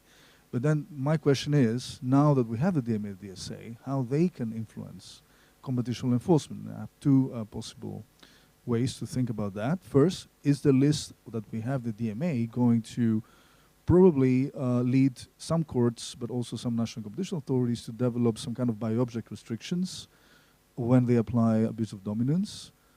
Secondly, is the DSA, discussion about non-price, harm, like let's say quality harm, in terms of hate speech, in terms of this type of activity, could that be taken into account to build up basically quality-based theories of harm in the context either of merger control or in the context of the enforcement of Article 102? Now that we also have the Meta case of the Court of Justice as well, which enable us to build up basically different theories of harm, which are not price-based, basically, very much regulatory offenses type of theories of harm. Thank you.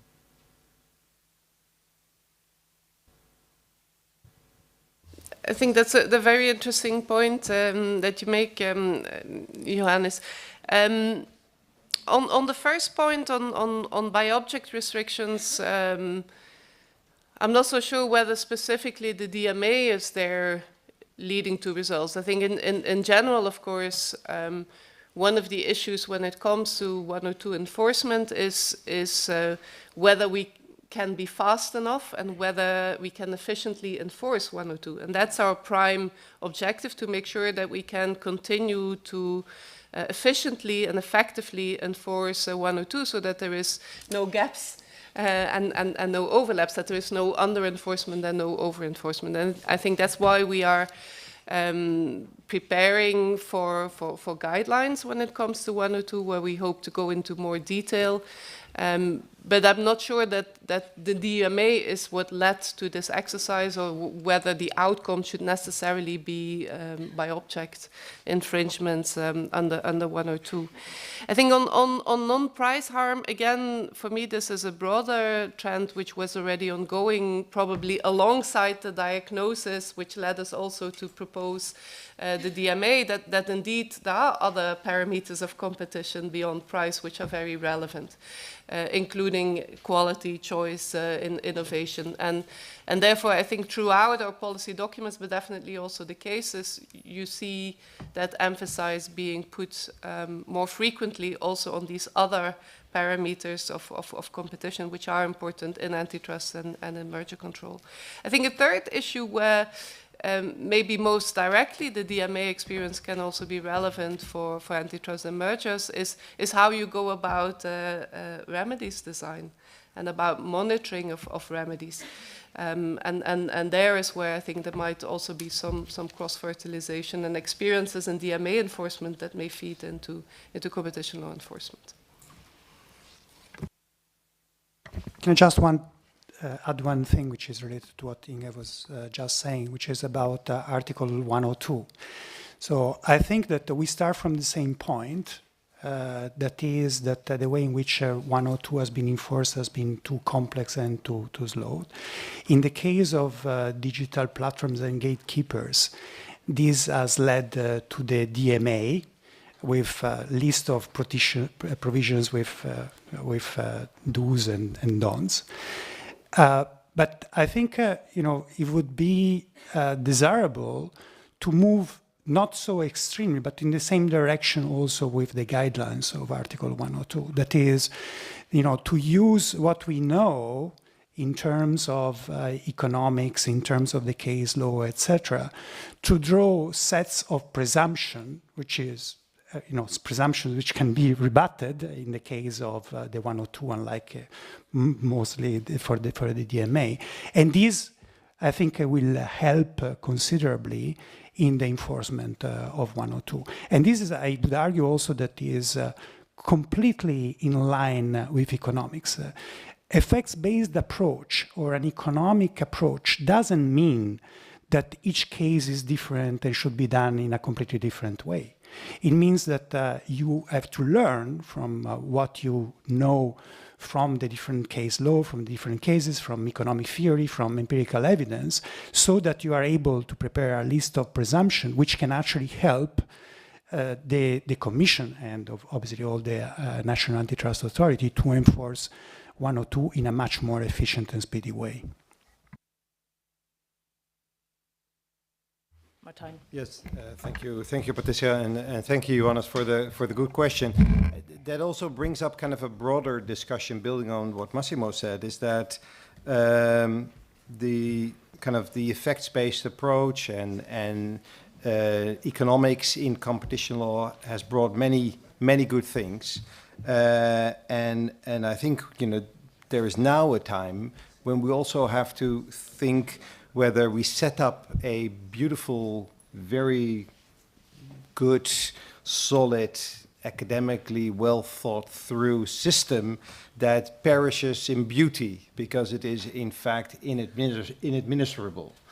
And there, you can say, well, okay, but at least we get it right, despite, we only do a couple of cases a year, but at least these cases are right. That is in a way true, but that leaves out all the other cases where we do not have sufficient time to deal with them. And that will provoke a response by Parliament, basically adopting more specific regulations to make it easier. So I think kind of we have to rethink the balance between effects-based approach, presumptions in law like you are subscribing to, in order to create a system where 101 and 102 are still in practice administrable by competition authorities in Europe. We cannot let this entire system basically die in vain of the beauty that we created. Thank you, Martijn. Well, I think we have one last question. Yes, thank you.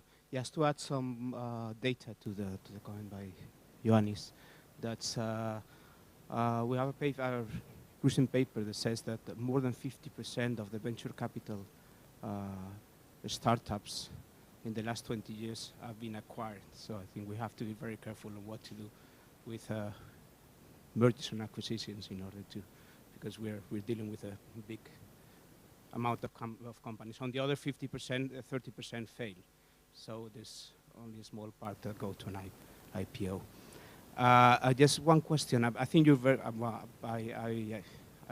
I think you're very busy now, so you're not thinking very much about the future. But I presume that the objective of the DMA is to protect consumers, right? So is there any exercise, any ex post effectiveness exercise planned in order to assess what's the effect on consumers of the DMA? Because as what Martin said, is simple rules are for complex problems are easy to implement, but their effectiveness have to be proved too. So that's a bit my question. Thank you. But these are the questions where I always take the law to the conferences. There is a review by May 2026, and there I think the whole DMA is open for review, no? But you know better because you've been negotiating this, I think. I think, the DMA no doubt will also be an iterative process, I think, from many perspectives. But one, of course, KPIs to keep an eye on is what it brings to consumers. Indeed, it has a more direct fairness component. But again, I think that will be something which has is multifaceted and is not just related to price, which in any event in digital is sometimes a difficult concept. It will also be related to to privacy of consumers and other aspects. So I haven't thought about it in detail on how you would break it down in terms of measuring concretely what the impact on consumers would be. Maybe that's something that we should think about when we have some time. But again, I think, of course, just like with competition law, also the DMA, to the extent that it zooms also in on the contestability on markets, the impact on consumers is in that extent through having long-term competitive markets and to having that drive of competition law and of pro-market regulation to stimulate for economic efficiency, to stimulate for innovation, for diversity of products and services, for quality. And that is something which may not be easy to measure between March 2024 and 2026 already. It is something which generally also takes a longer time horizon to really monitor and judge what the impact on consumers has been. Yes. Well, it's an intense debate, as you can see. Yeah, but I think also, so indeed, I now saw that the clause has an effect also on business users and users. But I think one needs to reflect also whether we want the effect of the DMA to be that in 5 years there's a new Google in Europe, or we want that there's a thriving climate of startups and bigger companies who are building also on the ecosystem that has been opened up by the DMA. And so to me personally, I was not only in telecoms and in other elements in DG Comp, but also closely involved in the payments market. And there we opened the market by giving access, in particular to digital companies, on the infrastructure that banks had a monopoly on by then. And now we have a flourishing landscape of fintechs in Europe. And we are the first in the world to have that. So in that sense, I think that's a perfectly legitimate aim, no? Also for the benefit of consumers, to aim for that. And I think maybe last element as well is that in the way in which the gatekeepers need to comply with the DMA, how consumer-friendly they will be in designing the solutions, I think that is an important question where we are also looking at the gatekeepers to see how they approach it. And they may not approach this the same way. But again, I think there are sufficient safeguards also in the DMA from a legal perspective, also in terms of anti-circumvention clauses. And again, seeing the results and in the compliance reports as well, there will be performance indicators in terms of, do consumers really switch? Are they indeed able to port their data to other providers where we will keep an eye on the compliance to make sure that compliance is also taking place in a way that is consumer-friendly and not just compliance on the letter to sometimes maybe even give an indication on why this regulation does not bring benefits to consumers. So I think that is something that in the choice of or in the design of compliance solutions, we will also have the consumer interest highly in our minds. Thank you, Inge. It has been extremely interesting. We can even drop more questions, but I think it's time for coffee, and we can pose them at a coffee break. Please be back at 11:30, if possible. And of course, all the panelists are open to discussion with a coffee. Thank you very much.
Thank you. Thank you. Artificial intelligence is the ability of computer systems to simulate or to replicate human intelligence. You will find this definition in some places, and it can be at the same time something very interesting, very promising. It can also look quite scary. We have a panel today of experts in different aspects of artificial intelligence or artificial intelligence enforcement. So I will start on my right with Bryce Alibert. He was appointed in 2022 head of unit in antitrust, IT, internet and consumer electronics at DG Comp. He holds a degree in engineering and a PhD in mathematics from the École Polytechnique of Paris. And before joining the DG Comp unit in 2000, he was a specialist of aircraft electromagnetics in the French Minister of Defense. He was first a case handler in the unit in charge of control of state aid for research and development and to the energy sector, and then moved to his current unit in 2007. We have Gerard Jimenez Atzuar, my far left. He's economist and data scientist. He has accumulated experience in building machine learning applications, working mainly in the healthcare and financial sectors. Lately, he has been focusing on applying statistical and machine learning for bidding detection in the public procurement process at the Catalan Competition Authority, ACO. I have to explain that in Spain we have the national authority, that is also the international authority, and we have several authorities in the different regions which take up all the cases that do not exceed their territory. The landscape in Spain is more complex because you have several authorities that have also the council that is taking the final decision. Some other territories have decided only to have a body to investigate, and then the cases are brought to the council of the CNMC.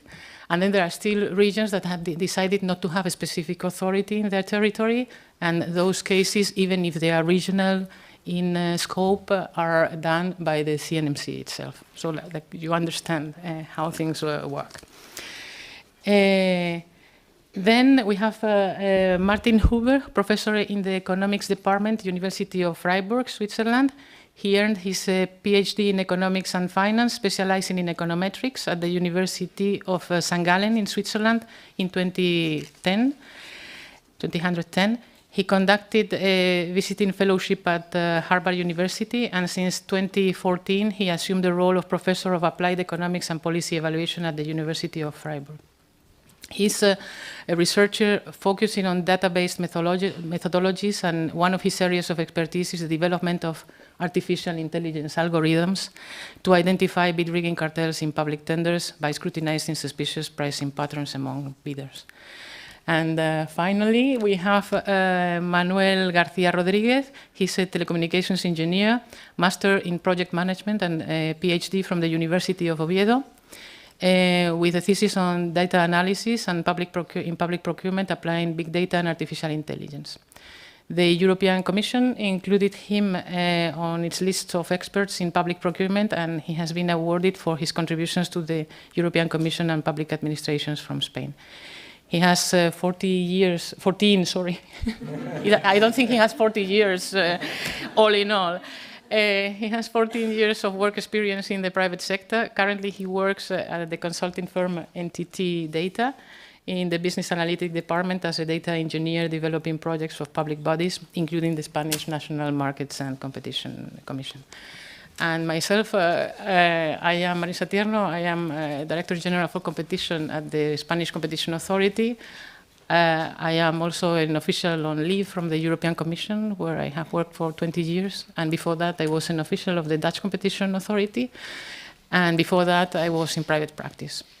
So I think you spot that the deviation is me. I am the odd member of this panel because all the rest are scientists and I am the only lawyer. So it also means that I feel my duty to the public of non-scientists to explain very briefly a few concepts that they are going to use maybe constantly through the discussion, especially in the second part of the discussions. So I was explaining a bit that artificial intelligence is this ability of computer systems to replicate or simulate human intelligence. More concretely, what does it mean? So it means that some of these applications or systems may reason, may make decisions, may analyze data, may recognize speech, recognize faces, recognize patterns, deviations, may generate, some of them, written or oral content, may steer a car. All those things are artificial intelligence. And there are three concepts that I would like to define, probably very roughly and not accurately enough as they would do, but just for people out of the street to understand what is going to be discussed. First thing is the machine learning that you are going to learn to hear a lot. So computers learning from their experiences without human help. That is machine learning. So they use algorithms to learn. They are trained on data sets, which are fed by data science, data mining, and there you have machine learning. There is one part of machine learning that is deep learning. So it is the learning and improving on their own, the computers, the machines, the programs, examining computer algorithms. And then they work replicating or trying to replicate as an inspiration our neuronal networks. So they create and they use artificial neuronal networks that imitate human responses. One of these things would be, for instance, face recognition. And then you have natural language processing, and this is the ability of machines to learn human language, to use it, and to translate it. You know that lately there has been this situation in which computers have been able to translate very ancient documents of languages that had been lost and that could not be read, and then there have been computers able to read these ancient documents. Okay, so this is a way to introduce some of the concepts. Before we get into programming and these technicalities, the issue is that we have companies that are in this world that are specialized and that we have to monitor. As enforcers, we care about what they are doing, their abilities. And then I'm going to turn first to Bryce so that he gives us an introduction to the state of competition in artificial intelligence sector. Thanks a lot, Marisa. Thank you for having me. I'm going to give a little introduction indeed on what we do to monitor the AI sector. The AI is, of course, a big term. It includes many things. It is a tool, of course, that can be used, as we will see, in a pro-competitive or an anti-competitive way. But before all, it is an industry. It's an industry that's wide, which includes several branches, and one of the most topical ones that has given rise to a lot of discussions recently is generative AI. So generative AI is really the neural networks that replicate writing or create images. So we're just really speaking about models that predict the next words, but they do it in such an accurate way that they can actually talk to people. Of course, this can create a lot of changes in the economy because many of the things that used to be done by humans can now be done by machines, and you can expect that the whole industry will develop around that. And that's indeed what we observe. And as a competition authority, of course, we have to be sure that this industry that's very vibrant, that's very dynamic, doesn't give rise to anti-competitive issues. Now, if I have a look a little bit at what are we speaking about in terms of companies, I'm focusing on generative AI there. We are talking about first there's the classical ones, the GAFAMs that we've all heard a lot about this morning. OpenAI is not really a GAFAM, but it's collaborating closely with Microsoft. Everyone knows ChatGPT. GPT-4 is essentially their main model. And then there's Google with Bard, and then there is Facebook or Meta with Llama. Now, these companies, of course, have a big role to play, but they are not the only ones. What we observe is that there are other new entrants in this industry from a bit everywhere. There are, of course, US new entrants. Probably the best known is Anthropic. They have a machine learning model called Claude. I don't know why, by the way. I don't know what's the inspiration, but they call it that way. But we also have a lot of European startups that are entering this field, and sometimes they are entering big. They are creating their own large language models. For instance, there's Aleph Alpha in Germany. There's Stability in the UK, but that's effectively using an algorithm that's been made in Munich in Germany. And in France, there's Mistral AI. So these companies enter this very dynamic field, and they try to confront the big GAFAMs. And this is all fine. I think this is what we hope an industry to be, which is small companies, new entrants, innovators from everywhere. Market economy is trying to challenge the big tech companies. So what we have to be aware of is we have to ensure that it continues that way. And this morning we heard Massimo explain us that maybe in the past we've been a bit slow. That Article 102, he said, was a bit slow at certain points. He mentioned the Google shopping case. I was a lot involved in that case, so I was there at the beginning, I was there at the end. I know there is a long time between the beginning and the end. So perhaps this time all together as competition authorities, we can try to be a bit more on the ball and observe from the outset if there are difficulties. Now, this is not to say that there will necessarily be issues, because not all industries, as again Massimo also explained, not all industries have the same features, not even all digital industries. Sometimes there are digital industries where everything goes well, for instance, because some of the features that are prone to lock-in don't exist in these industries. So we have to observe whether in the field of AI, there are the same kind or not, whether there are the same kind of patterns that we observed in other digital contexts. This is only a work that's beginning, but we can already observe three main themes that could potentially give rise to difficulties. The three main inputs that are necessary for big machine learning models to operate in an effective manner. The first one is computing power.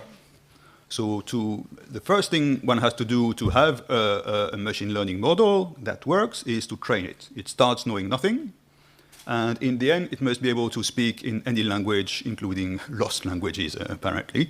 So for that, you have to train the model with a lot of computation power, supercomputers generally, and we know that this computing power generally relies on special types of chips, the chips that had been used in the past for video gaming. Now, we suddenly realize that these video gaming chips, which used to be a very niche market for geeks like me, they become actually very important for a whole industry, and they are choke points. So there is this first thing that we have to monitor, which is the market going to have the sufficient dynamism, sufficient competitiveness to ensure that everyone that is in need has the possibility to access this computing power. Second essential input, if I may say, is data. Data is what effectively trains the model. You have to have the computing power, but you also need to have the data. And there, already we can observe that some of the big tech are trying to lock in some of their data. We've all heard about, what's its name now? Not Twitter, but X. I think they've decided that they would no longer share the data of Twitter with anyone else so that they can produce their own large language model. And of course, all the interactions on Twitter are a very important source of human interactions, very important source of data that can be used to train large language models. Now, is that a problem? Really, we don't yet know. maybe there are open source types of data or data that are publicly available against a license that can be good enough to produce the same efficiency in terms of machine learning. We've seen some of these startups that have created pretty good LLMs based on allegedly open source models, but we have also seen that the bigger ones, OpenAI's GPT-4 or Google's Bard, nobody knows what they've been trained on, and certainly not based on public data. So there's this second potential choke point, that we have to check. And the third one is the access to the cloud, because many of these AI models actually cannot run locally. Not all of them. There are now new ones which potentially can work with if you have a good computer with a big video gaming chip, but not everyone has a video gaming chip in their computer, and it certainly doesn't fit on this device. So you would really need to have access to the cloud just to run the system. And of course, there we know that in the cloud there are a few big players. And these big players could potentially, I'm not saying that's necessarily going to happen, but they could have the temptation to say, oh, well, I'm reserving that cloud access to myself, to my AI tools, and therefore only if you use my cloud system, then you will be able to use my AI tools. So these three elements put together create the potential, not necessarily an outcome, but a potential that some of the things, that there could be some anti-competitive issues. And what kind of anti-competitive issues are we talking about? It's the classical ones, at least the ones we can think of now. The type of leveraging, for instance. You could imagine that, for instance, not imagining, but you could imagine that one of the GAFAM says, well, I'm strong in, say, search, and therefore I'm going to tie my AI system to my search engine. Perhaps it's no problem, perhaps it is. We've seen instances in the past where it is a problem. There can be all sorts of favoring. You could have a cloud company that says, okay, I'll give access to different types of AI systems to my cloud facilities, but my own will have a better access, it will have a better throughput, or it will have better APIs. We've seen this kind of favoring happening also in the past, and this can also create problems. You can have also essential facilities issues. We've discussed three important inputs. There can be other inputs that are monopolized, and for which, for instance, just going again to the question of the cloud, the dominant company could say, well, I'm just not giving you access to my cloud at all. Or taking the case of Twitter, probably not the dominant company, but let's assume they could say, oh, all my data, I'm not going to give that access to you, so you can't use it, and that's an essential facility that could be withdrawn. And finally, we could imagine other types of problems, such as companies that run an AI system, that elaborate an ecosystem around it, application developers, for instance, or companies that use the AI system, and then impose unfair trading conditions, such as you have to let me use all your data if you want to run my AI system. Again, this is not necessarily a competition issue in the first place, but this is the kind of terms and conditions that we have to be very critically looking at to see if they create competition issues. So that's my brief overlook at the industry. Of course, we are just monitoring at present. It's not that we have a case or anything. This is something I know other competition authorities are looking at. I've heard of projects in at least 3, Denmark, Germany, and Portugal, more or less advanced. I'm sure there are others. But I would say, as an entity, as a network of competition authorities, this is something we are looking at. Thank you very much. Bryce is in charge of competition enforcement, on a very new area, but the old good competition enforcement. What I mean is that he's not dealing with the DMA as the colleagues who were in the panel previously. So, I wanted to say that in the digital industry, the CNMC has had and has several cases lately. One decision is of this year concerning Apple and Amazon, and we have ongoing investigations. I can say it because you know, we have initiated proceedings, and then that is public, regarding Booking and Google. But I wanted to say just a few words, not to take time from the rest of the panelists, regarding a case of ours that is PropTech. PropTech is a case, the decision dates from the end of 2021. And it regards 7 firms, including 2 real estate franchisors and several IT companies, which were fined for entering into brokerage price fixing, setting minimum fees, and information sharing agreements. And why do I bring it up in a digital environment? It was because this collusion was the will of human, but was made possible and was compounded by the use of computers to execute that will of humans. So in some taxonomies, you would say that that is a computer as a messenger. There is, before I say a few words on the case, what I wanted to say is that the traditional economic theory would have not predicted that there would be a collusion in this field. Why? Because we are speaking about thousands of companies. You know, there is no traditional economy that would predict collusion of 1,000 companies.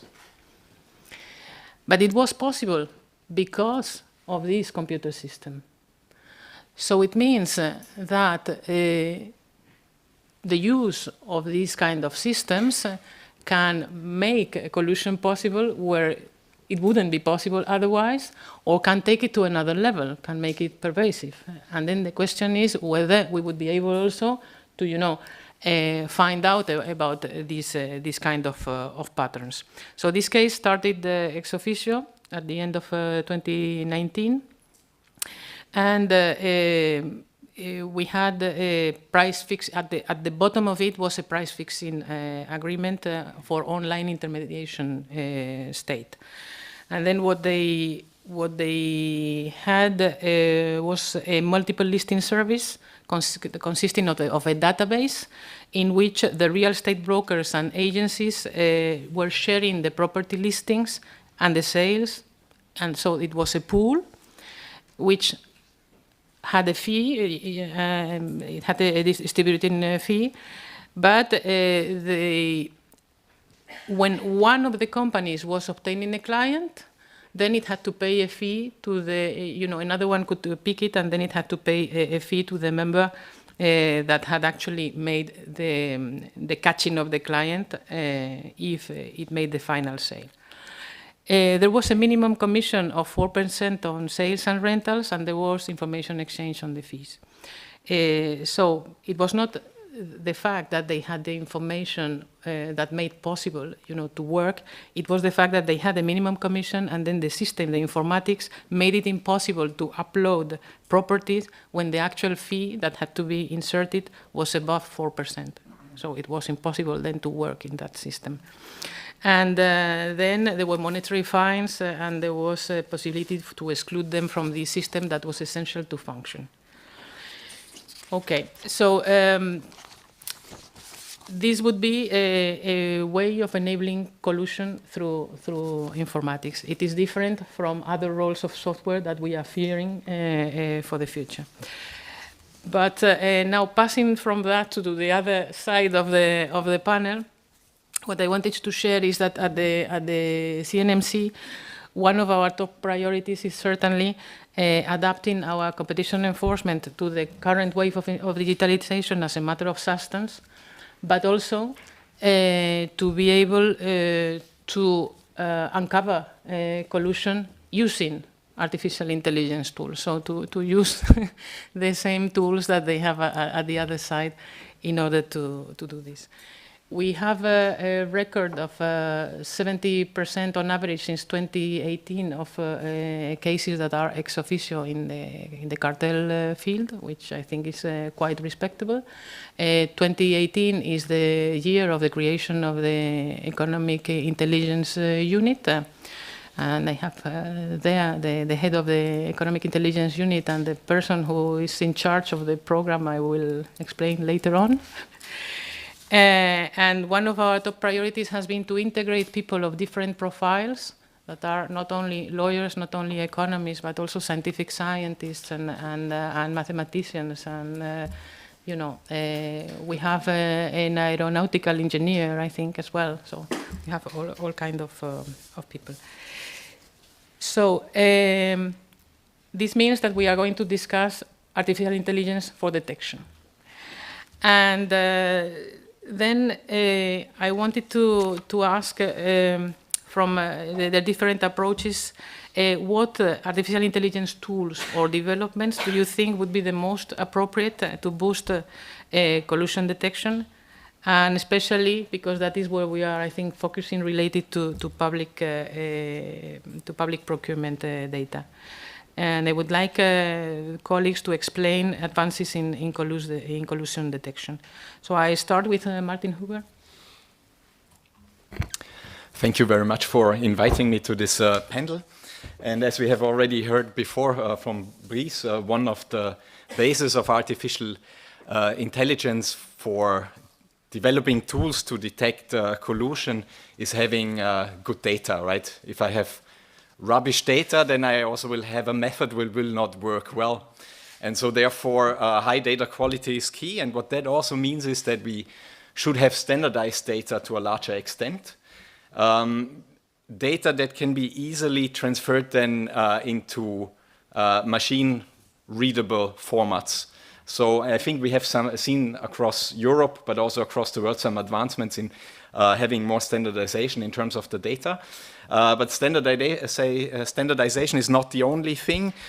Also, the relevant information must be in there, right? So many of these new tools, in order to detect collusion, they actually depend on information about bids in tenders, right? So we would need to have data where actually such bids are included, because many of these tools try to distinguish cartels and competitive tenders based on specific patterns that we see in the bids.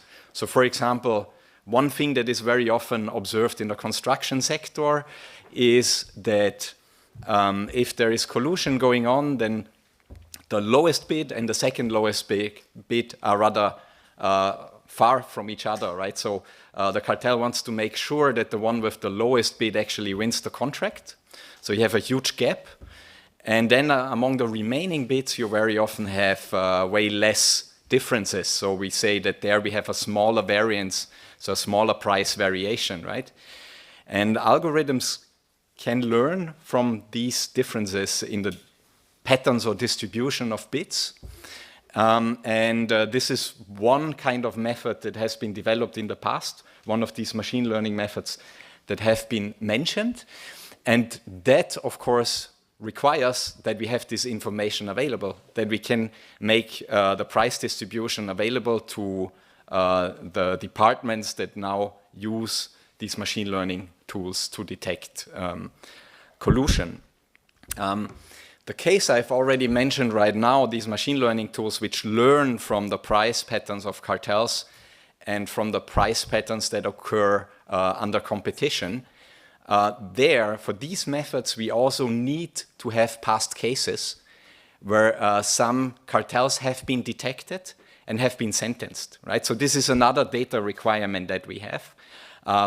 There must be information available about past cartels that have been dismantled and where we know from the legal process when the cartel has actually started and when the cartel has ended, because then we can actually distinguish, right, these periods with and without cartels to make the algorithm learn from the differences in the prices of both periods, right? Okay, this is another way where we should advance and where we have advanced in the past. That is, we should collect more data on past cases, and we should collect more data on different industries, right? Not only the construction sector, not only one certain industry. We should have ideally cases from many different industries. Because one risk with these new methods of artificial intelligence is that if we feed them with data from one specific industry, they only learn for this specific industry. And I myself, with colleagues from the Swiss competition agency, we have actually investigated whether if we train algorithms in one country, whether that also works well to detect cartels in another country. And there we clearly, or in a different industry even, and there we clearly need to say actually that the results are mixed. Sometimes it works surprisingly well, but sometimes it works less well. And that means we need to have a better database for the future to have models that work better in different contexts. And in general, we always have the threat that a model that worked well in the past will not work that well in the future anymore, because these models are always trained on the past, right? They can only learn from past patterns. If, for example, cartels adjust their behavior, then it might be that the price patterns that were indicative in the past are not indicative anymore in newer cartels. And so therefore, this entire process of data acquisition needs to be permanently repeated, actually, such that we always have rather actual data to retrain the algorithms, right? We can also retrain models. So this is the big advantage of these artificial intelligence methods when compared to statistical or classical statistical methods. In classical statistical methods, or also in economic models, we set up the model for once, and then we stick to this model forever, right? And we don't know, is this this method the best one, or is it not the best one? Because it is not developed in a way that it works best in the data. The difference with artificial intelligence is it's also based on statistics, but it tries many, many different statistical models. It's an evolutionary process, like trial and error. I don't know what works best in the beginning. I just try a bunch of different things, and then the data speak to me and tell me which model works best. And this process I can actually repeat over and over again, and I think this is sort of the direction where we should head. Very briefly, I also want to just give you a couple of examples to which kind of tenders these methods have been adapted to right now. For example, there are methods which are tailored to detect cartels when really all the cartel members collude based on their pricing patterns, for example. But then there are also other methods which are actually tailored to partial cartels, because it could be in a market that not all companies collude, but only some of them. And then actually the price patterns will not be investigated for all the market members at the same time, but only for a subset in a sequential way, right? So these are some advancements that we have seen. And then the latest advancement is that now, as Brice has already mentioned it before, we now also see these new deep learning algorithms. Deep learning are these algorithms which try to actually mimic neural networks in our brain.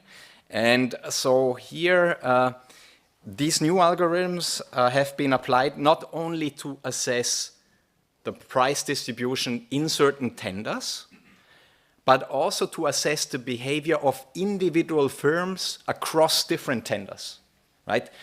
So bidding behavior of a specific firm in several tenders. And also here, that brings me back to my starting point. In order to do so, we need information, right? So for this last method, we actually would need to know which company actually participated in which tender. And of course, there are legal issues with this, right? Data protection issues. But I think it's still possible to make this information available in an anonymized way first, to where the companies are actually first kept anonymous to actually detect them, and then the legal case, when it is investigated, can then actually check if there's one company that looks suspicious, then of course the case can be opened. So this artificial intelligence is always the starting point. It is never that we can, based on the findings of an artificial intelligence method, that we can actually already judge, but at least it allows us to focus our resources to these cases that are suspicious. Thanks. Thank you very much. I'm going to turn to Manuel, but I just wanted to say one thing. You were mentioning the need, and we will come to that in other interventions as well, of having the right data. And I was very moved by the confidence you have on the fact that decisions of a competition authority would always know what the truth is. The reality is normally wider than the legal truth. So the fact that you are able to, I mean, sometimes yes, if you are lucky enough to find a cartel that started with a written agreement, but normally you can prove behavior, maybe it started earlier, maybe it finished later, but you cannot be sure about this. So when we are doing this exercise that you are doing, we are being careful about that. So we don't prejudge. Let's say, when we have the part that we have caught, that is collusive. But we don't presume that the part that we haven't caught was not collusive. Yeah, that's a very important thing you're pointing out, actually. So that's one problem we face in reality, right? So even if we don't find a cartel, there might still be some in there. And at the end of the day, the quality of the algorithm will depend on how good this distinction is really made, and we have to be aware that we make mistakes, and then also the algorithm will not be of the highest quality, but that is, I think, a pill we need to swallow. Still, sometimes, however, it is unlikely that a cartel is immediately in place again when it was just dismantled, right? So I can only say what is done at the Swiss Competition Agency in order to have competitive periods, or where we have a high probability to have competitive periods to train the algorithm, is exactly the period after the cartel was actually sentenced, because then the hope is that they don't immediately start again. But of course, we can never be sure of this. So all these methods have their caveats as well, right? Thank you. So your turn, Manuel. First of all, thank you, Marisa, for the invitation. It's a pleasure to be here. And I appreciate the opportunity to talk about competition, applying data science and artificial intelligence. I think that it's fundamental for the competition authorities the creation of data-driven tools developing statistical and economic indicators or metrics which can automatically analyze the company's behavior in public procurement. Moreover, if we add the power of artificial intelligence to these data-driven tools, the potential to monitor markets efficiently is enormous. I have developed academic studies in my PhD about collusion detection using over 10,000 tenders from different countries, demonstrating that the screening variables and machine learning algorithms can help to detect collusions, such as other academic papers, like Martin papers. I love your papers, Martin, and your colleague, David Imhoff. Yes, because you are the pioneers of this topic. This year, my colleagues from the consulting firm Entity Data and I have collaborated in the development of this type of AI tools in a real environment for the Spanish Commission Authority, in particular for the Economic Intelligence Unit, which is the department in charge of applying statistical and artificial intelligence to improve the ex officio detection of anti-competitive practices. The project gets and analyzes millions of Spanish tenders, not thousands, millions of Spanish tenders. And it also combines another data source that I consider very, very important, company data, firm data, from the Spanish official public body called Registro Mercantil. In English, they are called Business Register. So you know who the winner is, where they are, what business sectors they work in, if they have the same shareholders in other companies or not, and so on. This business data source has not been used in academic literature until now because it's confidential information in most countries, and the researchers cannot access. However, national competition authorities can establish agreements or request such information from their national business registers. We did the implementation of machine learning algorithms capable of analyzing massive amount of public procurement data and company data to identify patterns and anomalies that could indicate collusive behavior. These algorithms can be designed to detect unusual bidding patterns or pricing irregularities between the bidders involved in the tenders. We are very glad with the results, and I suppose that this project opened the door and it will be a success for the Spanish Competition Authority in the near future. And I would like to talk about 3 points that I believe are fundamental to improve the data-driven tools. First point, researchers, practitioners, all of us, should use graphs to analyze collusion. What is graphs? Graphs databases are a type of database that use graphs structures for semantic queries.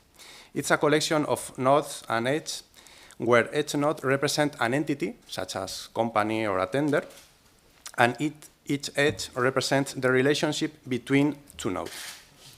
These databases are designed to prove an efficient way to store and retrieve complex interconnected data.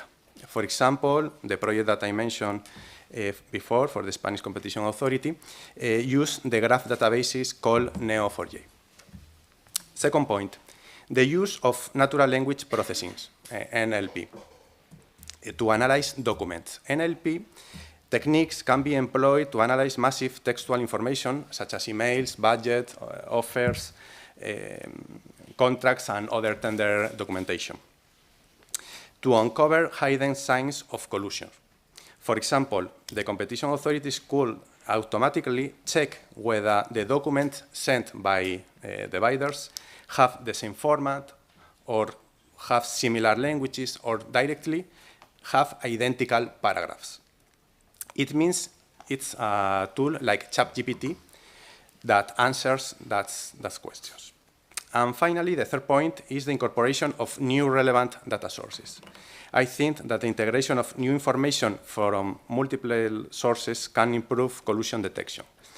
Data sources like financial reports, financial records, bank transactions, or tax details can give a clear picture of the bidder's behavior.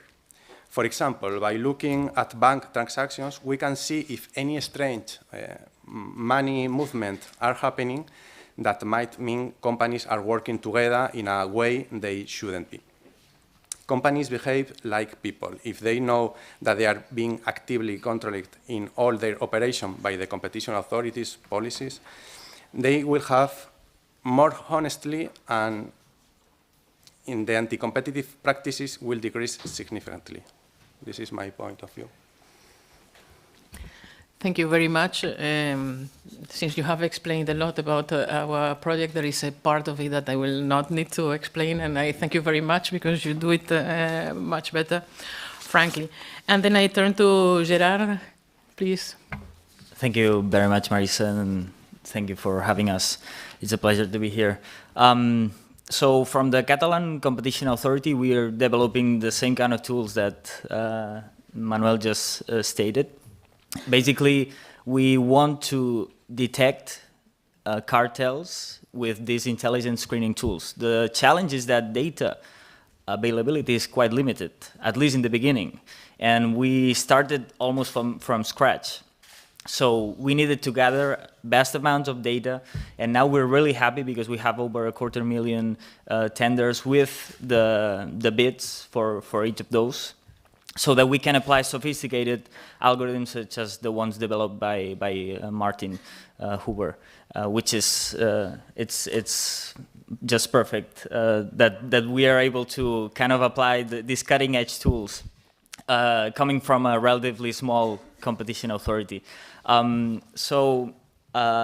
Our battle getting data stems from the fact that we are still using PDFs a lot, and PDFs are not structured data. We need Excel files, and we need something even better, but Excel files are enough at this point. So when developing this tool, we also had in mind that professionals at the Catalan Competition Authority wanted them to use it like easily. So I thought that a web-based tool was the best, so that they log in and they have all the intelligence in there. And also, well, yeah, the main goal is obviously to proactively detect collusion. And the methods that we used in the beginning, since we didn't have a labeled data set. By labeled, I mean what Martin and my colleagues have been explaining before. We don't have historical examples here in Catalonia, like, okay, this market operated in collusion, the exact bids for those tenders were exactly that. We don't have this. We need to build this data set from scratch again. So once we have a labeled data set, examples either from competition and collusion, then we can build our own model. Right now we're using data from Switzerland, from Japan, for example, from Italy, to train these models, but in-house, right now we could not do it. So in the beginning, what did we try to do? We tried to do another approach, which is models can be supervised or unsupervised. Unsupervised learning means that you kind of see the data set and you try to create groups, companies that are operating in a similar fashion, we could say. And then you can tweak the parameters that you want to detect. So for example, we were searching for companies that were bidding against each other very frequently. We were searching for companies where the discount rates were kind of low, where the variance between the bids was relatively low, where the distance between the first and the second best bids was really high. These are the so-called statistical methods, and to some extent it is successful. But of course it's not enough. And I think the current developments hold immense promise. We're really, really excited to be participating in all this.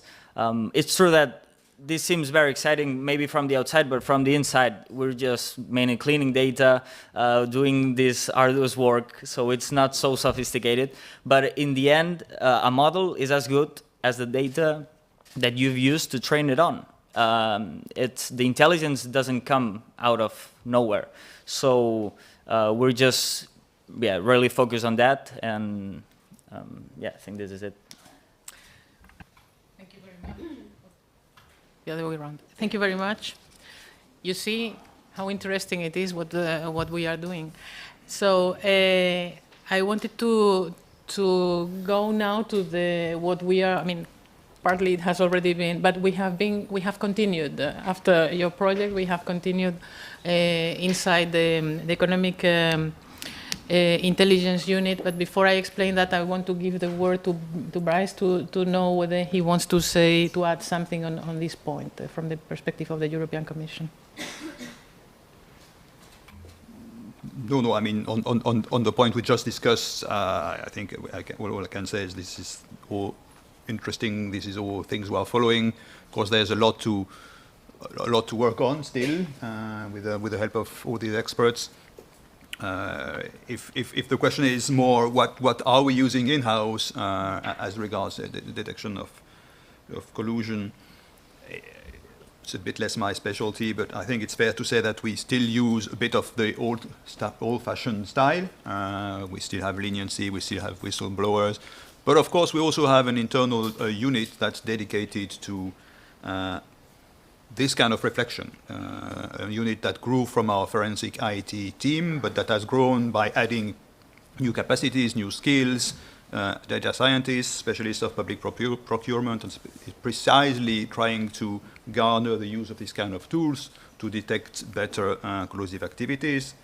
And this unit not only has grown, but now it's been transferred into a chief technology officer unit, so even a bigger one, where the idea is to try to put together even more experts to not only detect more easily collusive activities, but also help the whole DG when it comes to technical matters. So we'll discuss a little bit unilateral conducts later, but the idea is to try to use all this knowledge that exists, that still has to be developed in universities and by experts, but to try to combine all of this to our benefit. Thank you very much. But then I will speak a bit on the CNMC's progress. You have heard me other times explaining indeed that we have a data set that, as has been explained by Gerard, has this problem that, from 2018, this is the first thing. From 2018, apart from having our unit, there was the obligation in Spain to make public tenders in electronic format.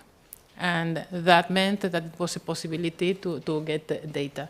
But, as has been mentioned, the data were not necessarily structured, because the aim of this was to have the winner. So it is very easy, well, not so easy, they tell me, but okay, you can find the winner in the public databases and even the bid that has won. But of course, when you want to study collusion, you want to know what were the losers, which were the losers and what were the losing bids, because otherwise you cannot establish patterns and you cannot see whether the same companies are competing in a certain way or not. And as was mentioned, some of them were in PDF, some of them were in very strange formats. So the first thing that was developed for us was a way to, one, clean the data. So we have our own database that is clean from mistakes, because also there are mistakes in the name of companies and things like that. So it was an impressive work. Since I haven't done it personally, I can say it for my team, to clean that and to have a data set that would have all the tenders from the autonomous communities and the state with us. And then to be able also to get at the beginning on our own resources to get access to these losing bids before they were made available to us in other formats. So we had to devise the means to be able to read all the different documents in different formats and structure that information so that it would be readable and you could process them. Now, through natural language processing algorithms and regular expressions, we were able to do that. And then we were able then to use artificial intelligence tools for detection ex officio. So that is where we got the help from Manuel. We have limited resources. I mean, they are wonderful, but they are just a few. And then we really needed the help from Manuel to start developing a system. What we have done after that, I'm not going to repeat what he has already mentioned, is that, and that was something that for me was moving when I got the presentation by Susana and Alfonso, who are sitting there, on a new tool that we have almost ready, which would be, in principle, should be able to make real ex officio detection possible. When we say that we have 70% of ex officio, what we mean is that it doesn't come from leniency. But of course, you have a whistleblower, you have a lead, you have something in the press, you have a reason to believe that there is something to look into. But this is a question of having learned from the data sets that are made there in the past, from being able to predict what would be, in principle, the results. So there is a set of data that are used in order to make the machine learn and improve and repeat all these times that they need to actually get things right. And then there is a data set of this past in which you test the results to see whether the predictions would be correct. And then our predictions are being correct in line with the literature, so what you would expect. And then when you look into sectors, you also find, I mean, the machine, let's say, finds also things that look logical depending on the sectors. So we are still not done. We are still doing this, but the fact that our results, having been tested, 1,000 times, are correct or seem to be correct, is something that for us we think is a breakthrough, and is one of the flagship projects, if not the flagship projects of the Directorate for Competition, because we are in charge of investigating conducts. So that is what I wanted to share. I can tell you that as somebody who has been, in competition for, I am not going to say how long because it's too long, the fact that you get to see these results was really moving for me. So there you go. I think that we need to look ahead. We still have time, no? Yes. We still have time. Then this is very good, because we need to see from the point of view of the academia which actions or collaborations would be positive in order to advance these artificial intelligence investigations. So what do you have in mind? What is it that you can help us with? How do we go further? I would like to ask this first to Manuel and then to Martin. Academia plays a crucial role in advancing the field of collusion detection through research, knowledge dissemination, and collaborative partnership with competition authorities and stakeholders. To foster progress in this domain, the universities should prioritize interdisciplinary research initiatives that bring together experts from diverse fields such as economics, mathematics, computer science, law, of course, data science, and so on. By conducting empirical studies and experiments, the research can contribute valuable insights into the behavioral patterns and economic mechanisms underlying collusive practices, thereby enabling the development of more effective detection methodologies and prevention strategies. Moreover, the academia can actively engage in capacity building activities by organizing specialized training programs and workshops aimed at enhancing the technical skills and expertise of competition authorities in leveraging advanced AI tools and analytical techniques for collusion detection. The European Commission knows that this is very important to share information. It means open data related to public procurement and also collaboration between different stakeholders, such as researchers, public bodies, companies, journalists, citizens. For these reasons, one of the objectives of the project called Public Procurement Data Space, PPDS, is to promote a common data space in Europe accessible to the member states and stakeholders. I would recommend that the competition authorities join to this project, which has been launched this year by the European Commission, and it's being developed by NTT Data. Thank you very much, Martin. Yeah, so from my side, I can only say that the practical knowledge, right, which comes out of the competition agencies, combined with the research approach in academia that we sometimes have in academia, can actually be very fruitful for the further development of these new methods. I just wanted to give you one example. So David Imhoff, he's one of the he's the data scientist, I would say, in the Swiss Competition Agency.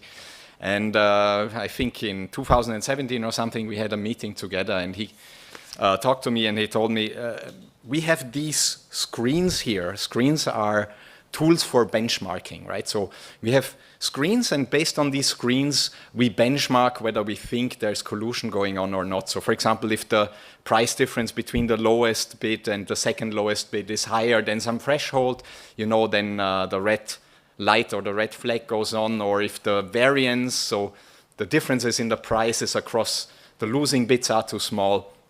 So this is what we already use. Can we do anything better with this? And it was not that I was very smart or very in the front when I just made the suggestion, well, we can just combine it with machine learning, because machine learning will learn which screen works best for which industry, right? And so we just combined this practical problem and the knowledge that is already there with maybe a different approach of dealing with the problem, in this case based on machine learning. And so we came up with this method that we developed together. And I think this is very important. So the competition agency has, for example, the data, or works with the data, improves the data. And the academics don't have this, but the academics maybe have some idea of how we can use this to improve the methods. And also here I must say, very often the academics tend to focus things that they find most interesting, and that's not necessarily the thing that is practically most relevant, right? So I was super happy to get the opportunity to work on these supervised machine learning tools with the Swiss Competition Agency, where we need these labeled data, as Gerard has mentioned it, where we need to have past cases of cartels and competition. But as we have also discussed today, very often we don't have this information, right? And then, even though I find this interesting as an academic to work on the other methods, we need to also work on other methods which are practically usable, right? So for example, as has been mentioned, I think also by Gerard and Manuel before, instead of training algorithms based on cartel data, we should maybe use unsupervised machine learning. And unsupervised machine learning is not about distinguishing cartels and competition. It is about finding outliers, right? So I don't know in my data set what is a cartel and what is not a cartel in terms of the bits that I have. But maybe there are some weird outliers, right? For example, in case of a tender where the lowest and the second lowest bid are very far apart. And so these unsupervised methods, they detect these outliers. And that's one method that is actually practically implementable way more easily, because you don't need these past cartel data. And also here, I think the collaboration can be fruitful, because what we can now do with past data is we can check how well these unsupervised methods work also in data where we know whether a cartel was in place, right? So this is something we maybe need to bear in mind for the future as possible collaborations between the competition agencies and academics. Just check, okay, if we cannot use the supervised machine learning data, we still have past data where we can check whether the other method also works well, which detects outliers, okay? So this are just some comments, thanks. Thank you very much. I want to turn to Gerard to comment on everything we have said up to now, so both on the issue of what the competition authority should be doing and on the relationship with the academia, because I think you are well placed to do this. Yeah, I mean, everything has already been said, I would say. Yeah, I also, now listening to Martin, I was thinking, okay, let's get to work. There's a lot of things to be done and tested, and I think collaboration is absolutely key to develop this field, because it's relatively new. And I think we are so grateful by the fact that, for example, papers share their code so that small agencies such as ours can replicate what they have. This is, I think, it's a super important contribution that academia is doing continuously and sometimes without much recognition. So I think we should spend some time recognizing that. And also in terms of agencies, I think we should collaborate much more, because we're dealing with the same problems mainly.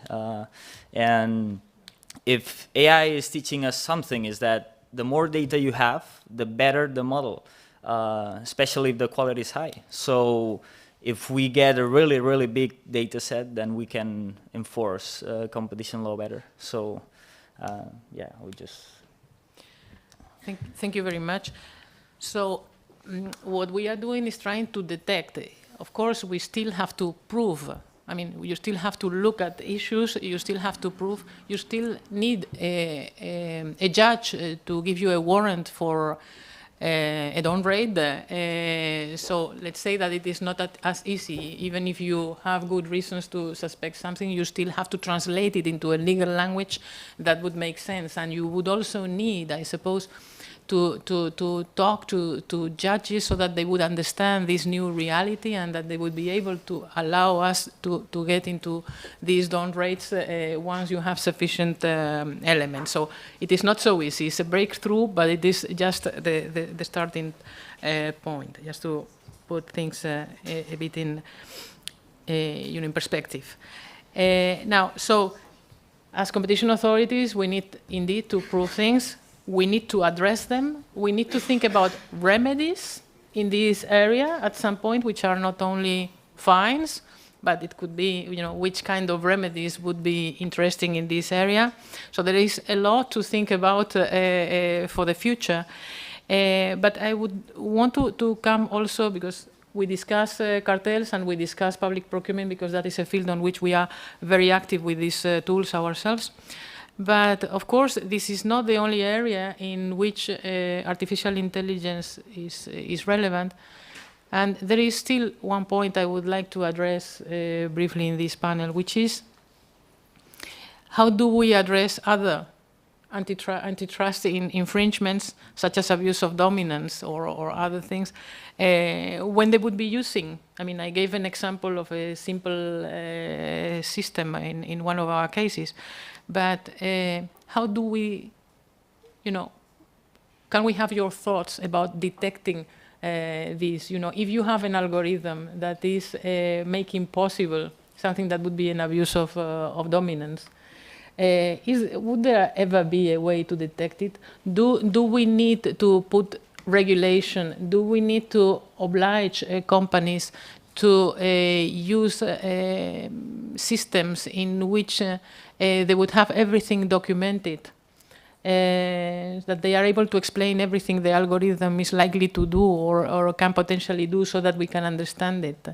Because, how far can you read the algorithm that somebody else has made without its own help? And I would like, well, let's start with Manuel. Before we talk about creating algorithms to detect collusions, but we have to be realistic, and this technology can be used to set prices or avoid being detected anti-competitive actions. Calvano et al. Is a famous paper published last year where they have provided the most convincing evidence to date for autonomous algorithm collusions without human instructions or explicit communication. In a nutshell, using computer simulations, the authors constructed a pricing algorithm using a standard reinforcement learning, and the algorithm learns to set supra-competitive prices. It means artificial extra profits. Algorithmic collusions is an emerging concept in the field of antitrust regulation, necessitating the adoption of innovative developments to effectively address such complex challenges. One crucial aspect involves the advancement of explainable AI methodologies, which aim to enhance the interpretability of algorithmic decisions. I would like to recommend also the article titled What Do We Know About Algorithmic Collusion Now? New Insights from the Latest Academic Research. The author is Ai Deng, and this paper was published last month. Mainly, he discusses three topics: how algorithms affect price. Recent economic literature has revealed complex and yet subtle ways in which pricing algorithms, sometimes with human intervention, impact market prices. One takeaway is that not all mechanisms can be said to be collusive. Second point, the crucial role of algorithmic design. And third point, the consequence of third-party pricing algorithms. Understanding how algorithms make decisions is difficult, but using advanced data analysis, AI-based simulations, and algorithmic auditing frameworks can really help competition authorities figure out how algorithms works. When regulatory groups, tech experts, and academics work together, we can get better at understanding how algorithms make decisions and make strong rules to make sure algorithms follow the fair competition laws. Also, it's important to create a culture of transparency and accountability in the world of algorithms to make sure everyone plays fair. In conclusion, although we are still discovering the implication of AI on competitions, I believe that companies using a price algorithm need to understand what information is provided to the algorithm, what the pricing algorithm does, and how it increases their profitability in their business. If they want to make an artificial extra profit using these pricing algorithms, they should be investigated by the competition authorities, I think. Thank you very much. So, if you want to say something on this, Bryce. Yes, maybe a few words based on experience, because it is indeed quite an important topic how we could in the future detect any practice, be it an anti-competitive agreement or even a unilateral practice when it's put in place using not only algorithms but also machine learning.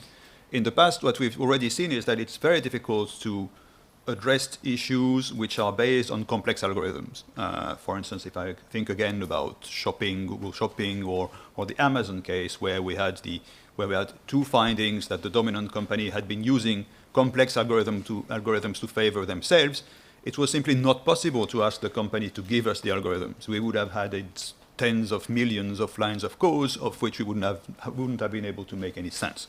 So we had to rely more on an internal evidence on how the algorithms were functioning based on emails. So already with complex algorithms of I would say the classical type, which is lines of code, it's very complicated for a competition authority to really get into it and understand what is anti-competitive and what's pro-competitive. It's even harder when machine learning models get into play, because the very principle of these machine learning models is that you dump the data in, and the machine figures out by itself what it's doing with it. And I take the example of the screens of Martin. What's wonderful is that the machine learning model managed to find a right way to use the right screen. But I'm sure, well, maybe but I wouldn't be surprised that if I ask you why did it select a given screen, you can't really give a straight answer. That's I know why, and that's why. And we are going to have that problem. But to the 10th power, when big companies come to us and say, I put all the data I have on all my users, everything, I don't really know what the machine did with it, but that's the outcome and I'm happy with it. And if you have a problem with it, competition authority, deal with it. Try to find by yourself why the machine used that data. And I don't have an answer to that question. I think it's a very important one. It's one we'll be confronted with a lot in the future. And I hope that precisely academic experts can help us, because otherwise we won't manage. Thank you very much. Gerard, do you want to say a word on this? I have no experience on this topic, but it's certainly worrying to some extent, because let's imagine that we have a perfect screen to detect collusion and competition, and it's based on the prices. So if companies can reverse engineer what we're looking for, then we'll have a big problem, because they will set prices so that our algorithms say, yeah, this is competition. So we need to keep evolving. I don't know what the future holds, but it's interesting for sure. And I don't know, I expect that we will win, but I'm not sure. Thank you. Martin? Let's hope you're right. I think everything has been said. I just want to emphasize this point again. If we have these complicated neural networks now, which are also used for pricing, right? then in a neural network, you don't know actually what the contribution of which part in the neural network is exactly. So even the people who run this algorithm don't know exactly how it works, right? And now the question is, what do we do about this? There's one thing which Manuel already mentioned, namely there's the tendency of explainable AI. So there are tools where you can ex post find out which features in the process were most important to getting to the result or to the price that you have, right? And so we might need to make companies, we might want to hold them accountable for this, so they need to explain it to us. And if they can't, maybe another solution is that they are not allowed to use this algorithm. Because I know from some cases where in some markets, there is now actually in Switzerland one market where actually it is not allowed to use such an algorithm if you don't know how it works, right? If you cannot explain the outcome. But I mean, that's a question. There are always trade-offs, right? Children shouldn't play with guns. Yeah, exactly. Adults shouldn't play with guns either. I mean, there are always trade-offs, right? Whether you want to restrict this or not, it's a hard question. I'm not a legal expert. I'm just saying what the technical problems are here. Yeah. Thank you very much. So indeed, the question is, how are we going to win? So algorithms, I mean, for people who are not dealing directly with this kind of information and whose training is legal or otherwise, in the same way that I will say I'm moved of the belief that what we fix in a decision is the full truth, that the legal truth is the full truth, I think that for ourselves we also have to be aware that data training is capable of bias. So depending on the data you choose and depending on how you train things, you can obtain decisions or you can, artificial intelligence can be biased depending on the human being that has been training them. That is one thing. Now, when I was preparing this panel, I read many things to be able to cope with understanding what was at stake. And then I saw that there have been some divisions of the stages of artificial intelligence. And the first stage would be the reactive machines, in which the machines don't have a knowledge. They just get the data and then they are able to process them, and they don't have, let's say, an experience of the past. They just produce. And then the latest stage that they say we have not reached is self-aware machines. And we are somewhere in between. Maybe we need to regulate in a way, as you were saying. Yesterday we were in another discussion of whether we would need actually these presumptions or rebuttal presumptions for some of these things, because evolution can go very quickly. In the DMA, even if it is only related to gatekeepers, you have an Article 5.6 in which gatekeepers have to make sure that when they are designing algorithms, they are not having the effect of self-preferencing, for instance. So it is by design, you are taking into account the design. So I don't know. Before I open the floor, because we started a bit later for, no? No, I don't open the floor. Then you are going to sleep on this. You open the floor, but you have 5 minutes. Okay, fine. Well, but I will leave you with this that I said the other day, because for me it was a big concern to learn that ChatGPT 4 had been able to lie and to hire a human being to do a job that the bot couldn't do. So what happened is that it was given the task of doing something, and then it got to the barrier of a captcha. This captcha is this thing that you get sometimes to prove that you are not a robot, that they say, look into, which pictures have bicycles in them, and then you have to choose that. And then it gets, I'm not a robot. Okay, so it got to that barrier, and then it decided to call a center where you could hire human beings to do some tasks. And then it asked the human being that took the phone to do that for them. And then this human being, making a joke, asked, but how can't you do this? Wouldn't you be a robot? And then the robot said, and then it was made afterwards to process why it had said that.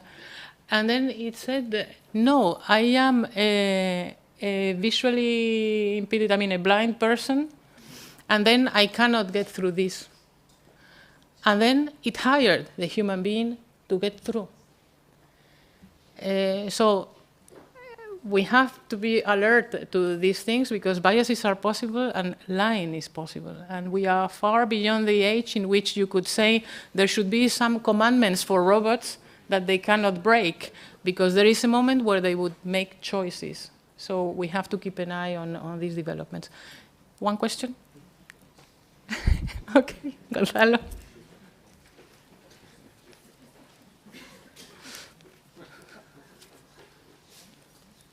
So sorry to take the other question, but I was just so stimulated by the debate. It depicts on the latest situation, Martin, on the kind of the requirements for use of machine learning and artificial intelligence, both from the point of view of policy and also from the point of view of ensuring that the use by companies is not detrimental to competition. Is that you talk about knowledge, but knowledge without explanation, it's not knowledge. It's something that we cannot. It's not robust. You cannot show it to someone and base the decision on that. So, how to ensure? The question is how to ensure that we understand what the models are bringing, which might be great, but if we cannot understand it and a third party cannot understand it, even if it's confidential, with the appropriate safeguards, then it will be very difficult both from policy and from companies to really make the best use of these tools. I think it's for you.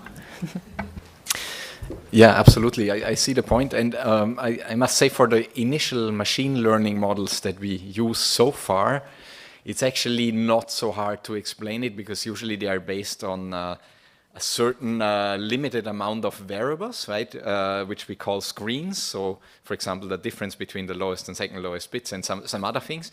And then if you see how important each of these screens is actually in a specific problem that you have in a specific data set.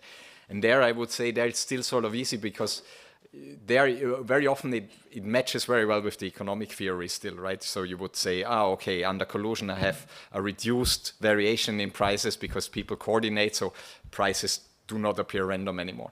But the problem is with these deep learning algorithms, right? And there is actually now a literature in deep learning, as Manuel mentioned it, which is called explainable AI and ex post.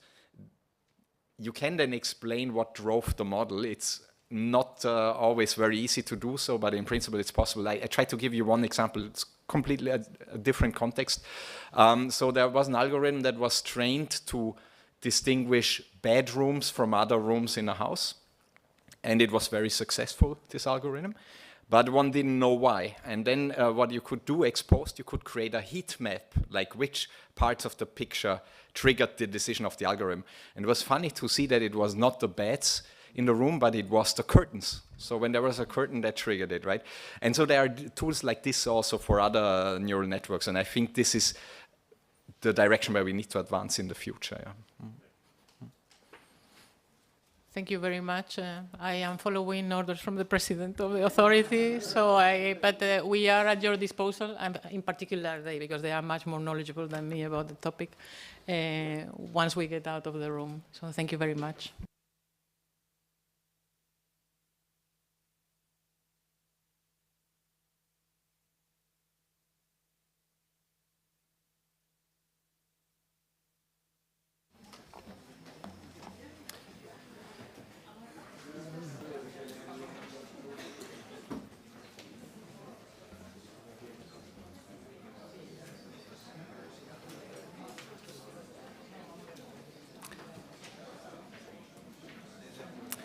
Well, thank you very much. Next we have the closing speech by the Director General for Competition of the European Commission. Sorry? Sorry. Sorry, they're going to do a family picture 1 second, and then we'll go with the closing speech. A family picture for the panel.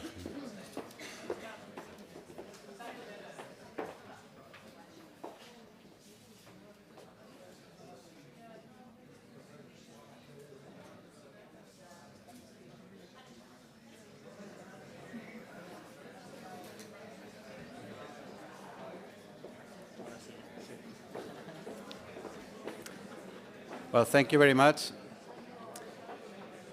We continue now with the closing speech by the Director General for Competition of the European Commission, Olivier Gerson. Thank you.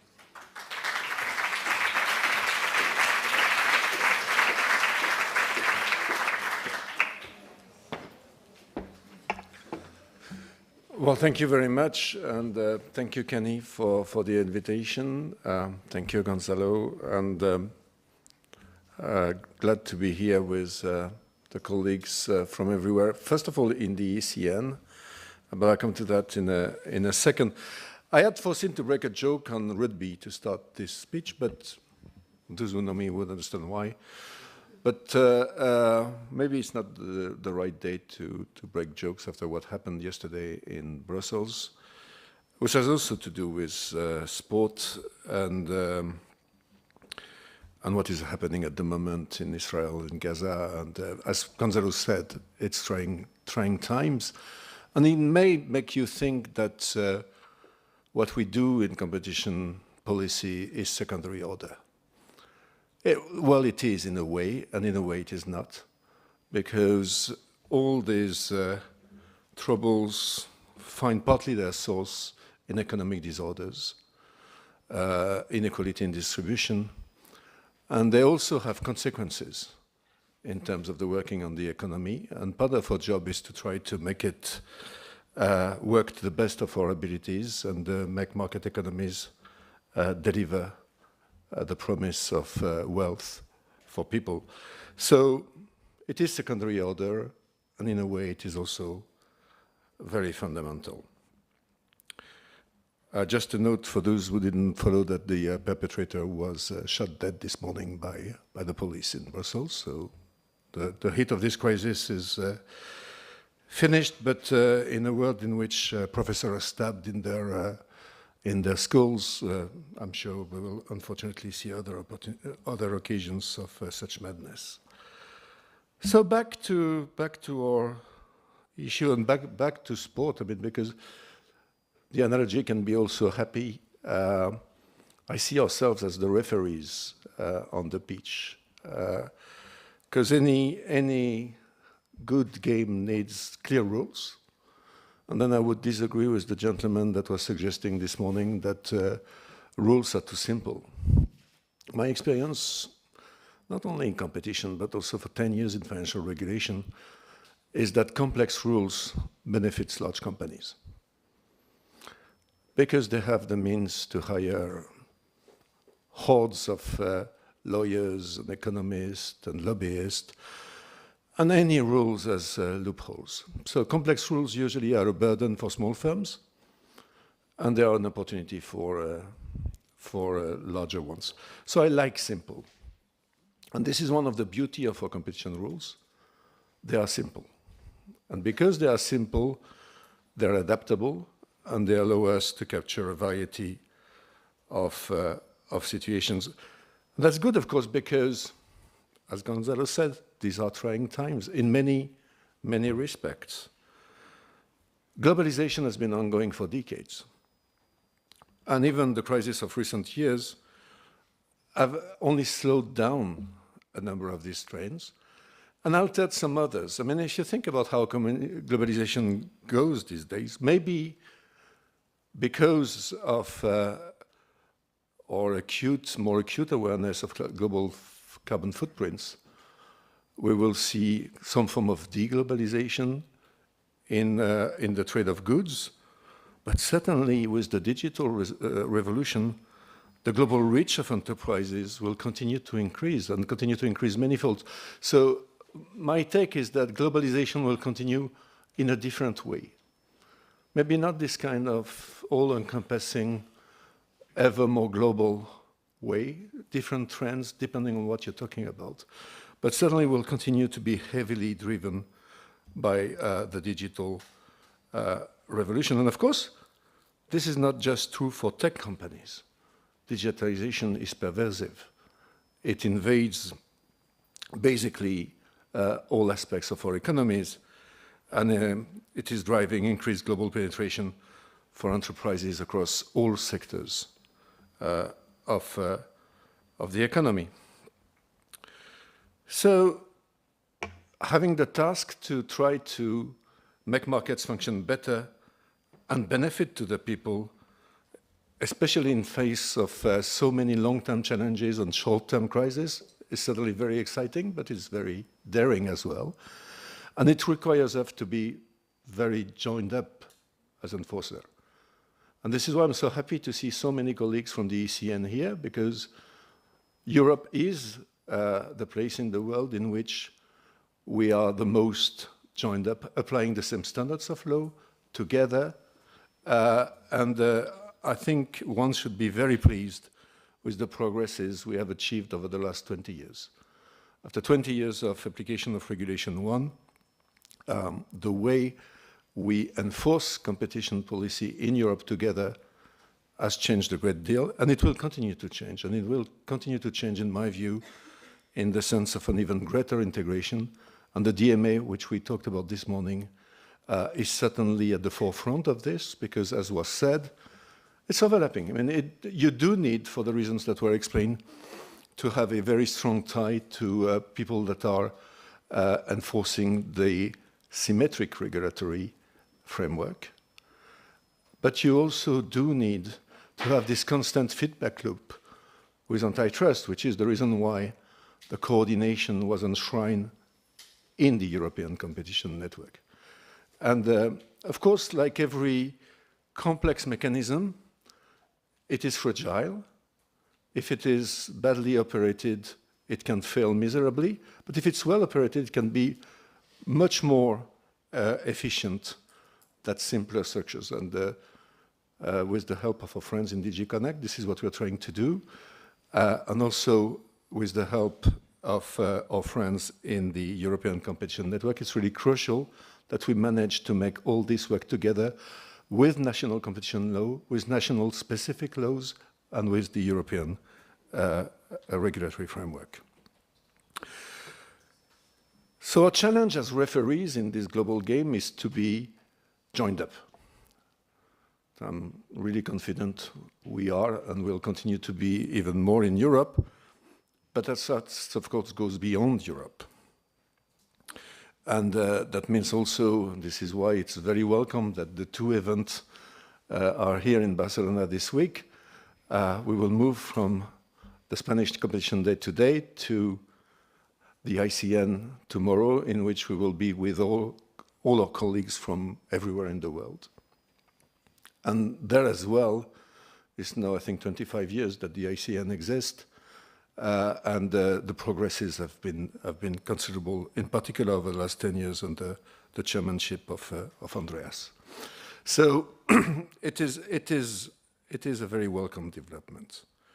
That also means that we need to adapt our rules, our standards. I mean, as I said, the basics are suitably vague so that we can adapt. I mean, Article 101, 102 allow us to travel basically everywhere, but they need to be specified. And this is what we are constantly doing. We are just emerging the biggest ever review of European competition rules everywhere, in all instruments. But what we're specifically busy with now is finalizing the new market definition notice. And this is, of course, important in the line of what I've just said, because things have changed. It was 25 years that this notice had not been updated. I remember that because I was one of the drafter as a young case handler in 1997, believe it or not. And for sure, a number of things have changed since 1997. In the original market definition notice, there is not a word, on tech or digital markets. Nothing on no price markets. Very little on multi-sided markets. So it is clear that it is time to amend this notice. Same way as the way geographic markets evolve. We see it differently now after everything we have testified in the last 20 years. So you can expect the new notice to catch up on all of this based on the practice of the Commission, as well as the practice in the ECN over the last 20 years. And that goes all ways. I mean, for example, geographic market definition is something that is fluid. A number of markets that used to be European are now global, but maybe a number of markets that are now global will become back more restrictive because of carbon footprint. And we should be able to capture these trends in our competition analysis, and it's important for this that we have text that explain to the legal profession, to firms, what is the thinking of the enforcers in Europe when it comes to these important, complex issues. So the challenge is to be dynamic, adaptable, and still predictable. I think it is one of the strengths of our system in Europe that it is relatively predictable. That helps the legal profession to advise firms and tell them, don't even try to do this, which saves us resources, by the way. And that is also good for legal certainty for the business to know that you can rely on predictable and stable competition agencies. The key challenge here is really to try to project this stability at a more global scale than Europe, because increasingly we see we have to face problems, be it in traditional antitrust or in mergers, that go over and beyond Europe. I mean, take just Illumina Grail, for example. I mean, it's the acquisition of a really small firm, which potential consequences all over the world, and in which it was and it is still extremely important that we cooperate with the United States. And it is more important and more often important than it was 20 years ago. So global cooperation multilaterally within the ICN, but also bilaterally will certainly have a stronger role to play in the near future. That takes me to arguably maybe the most visible effect of globalization on our work, and Gonzalo spoke about this morning, and I mean our stated policy. I think there is no doubt, and we shouldn't hide, that our stated policy is challenged by global and political trends. The succession of crises we have had in 15 years, 3 crises, each of which were told us to be a crisis of the century. Well, that's 3 centuries in 15 years. And it is very trying for economies. It is very trying for some of the most deeply embedded certainties we had. And that led basically to a new emphasis on industrial policy. What is interesting is that this industrial policy is not exactly the old industrial policy of the 80s, at least in many respects. In a way, it is an industrial policy that benefited also from the developments in competition policy. In some ways, it remains a bit outdated, if you want my personal opinion, and at the same time, competition policy had to adapt, in particular stated policy. we have realized that for as much as a powerful area in the world economically, we should be comfortable with interdependencies. There are a number of sectors for which over-reliance is a threat. And we've probably been too complacent with this in the past. And probably as well, there is short-term not much other solutions, but to plug the market deficiencies with public money in order to make things happen in Europe that would not happen by the simple forces of the market. If you take the example, for example, of microprocessors, chips, we are over-reliant, and we are over-reliant for a technology that is basically present everywhere in the economy. When you buy a car, when you buy a dishwasher, when you buy a coffee machine, you have a chip in it. So we're not only dependent from these very new and fancy, very small ships, we're very dependent for the average, commodity as well. Can we really afford this? No. And the chip manufacturing will not relocate naturally in Europe. So we need to give it a hand, and this is what we decided collectively with the CHIP Act. This is why we have the IPCIs. And I think this is really where competition policy should play its role to help the economy to thrive in Europe. But of course, one of our key principles, and rightly so, is that we put public money only where it is necessary. So if there is no market deficiency, there is no public money. This is the very big challenge that the IRA posed us. Because the IRA is based on a completely different concept. If you are in the right place in the US, if it is the right activity, if you're making the right investment, you get the money. Whether the public money is necessary or not for your investment to be profitable. Even if it is very profitable, you get the money.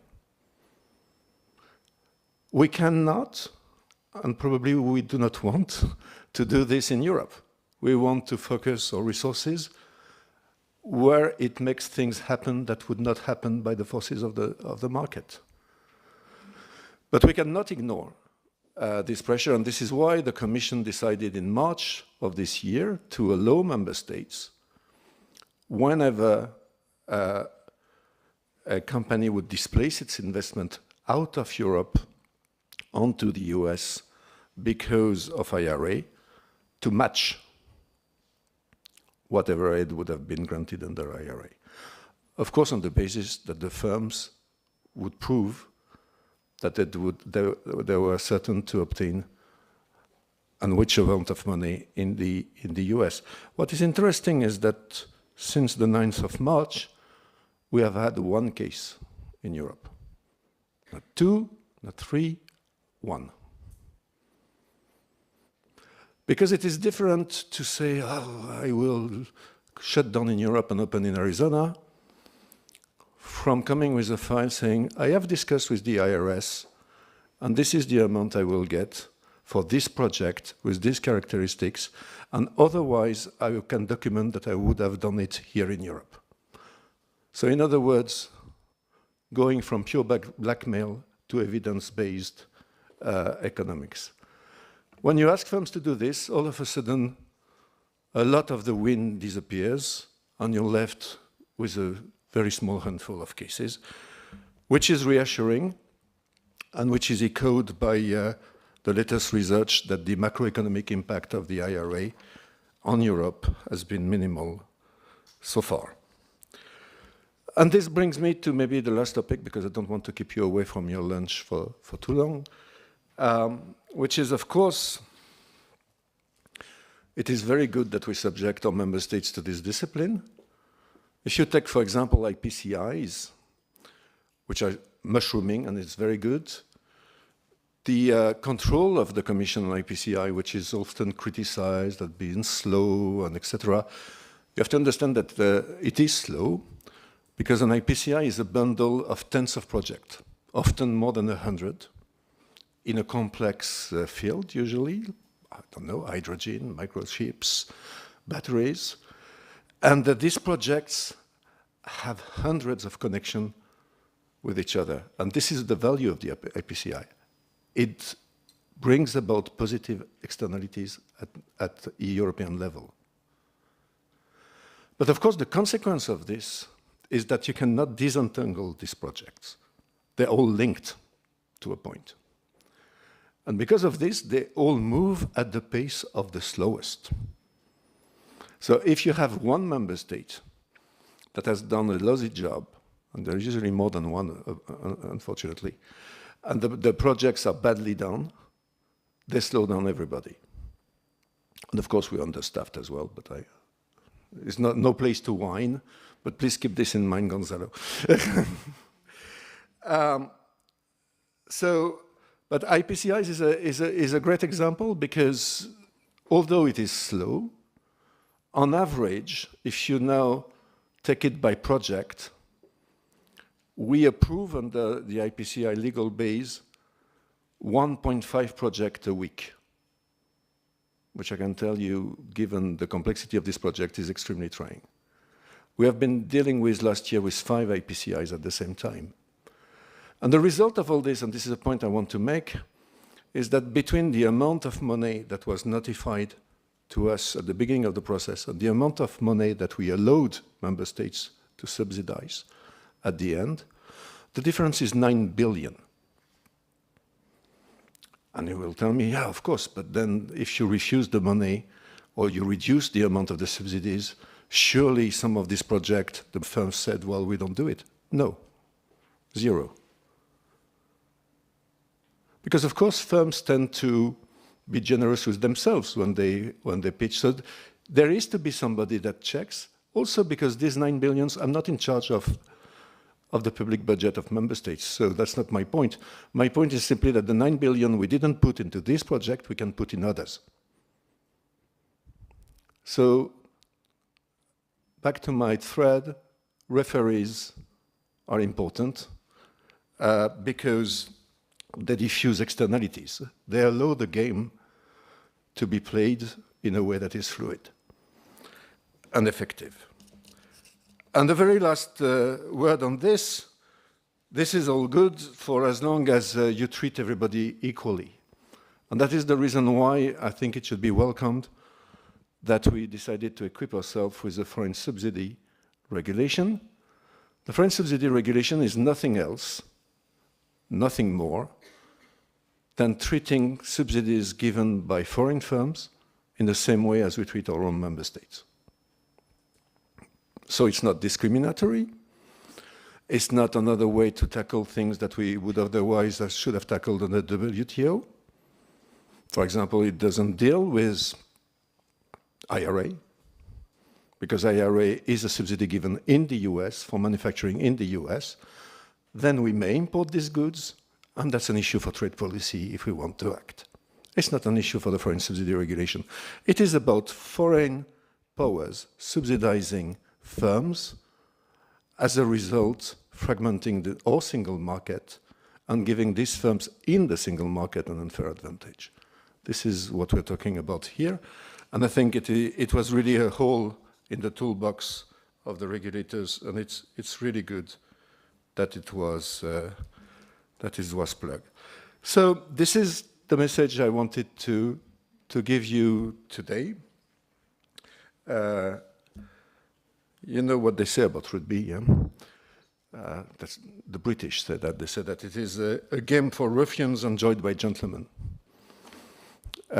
So let's try to keep it that way and not make it football, which is by the same saying is a game for gentlemen enjoyed by ruffians.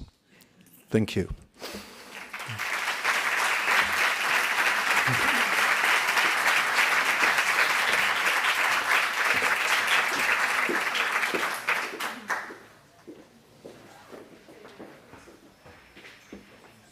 Thank you very much. We have ended a fantastic European Competition Day.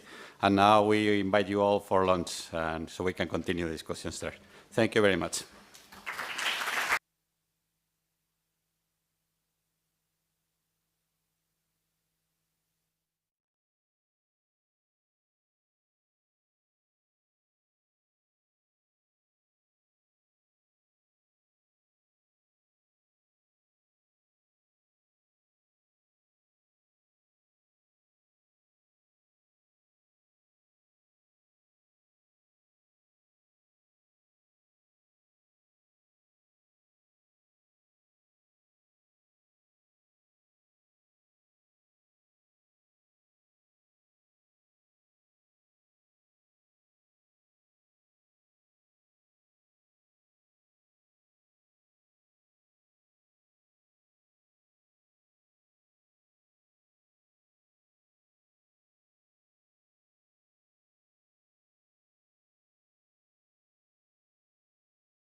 It is a great pleasure to participate in the European Competition Day, even if only through this video message, as today I'm in Luxembourg, chairing the ECOFIN meeting. I wish I could be in Barcelona right now, and in fact, I will be joining most of you at the International Competition Network dinner on Thursday. I have no doubt that you will have very substantive and productive discussions on how to address current challenges for competition policy. And these exchanges are particularly timely in view of the fast-changing international environment. We're witnessing a massive shifting of the tectonic plates on which the international order has been built since the end of World War II, which is also having an impact on competition policy, as one of its pillars was precisely the coexistence of a free market economy with a set of institutions and regulations that ensure effective competition, prevent abuse of market power, and guarantee that consumers and citizens get their fair share of economic progress. Fair competition is indeed a key element of an open market economy. It stimulates economic competitiveness and efficiency. It offers consumers a wider choice of products and services at more competitive prices, while encouraging economic growth and innovation. Within the European Union, competition policy also prevents distortions to the internal market and is therefore a key element in the economic and political functioning of our union. I need no convincing of its merits. As you all know, I've been a competition policy practitioner for a good part of my professional life, both at national and European level.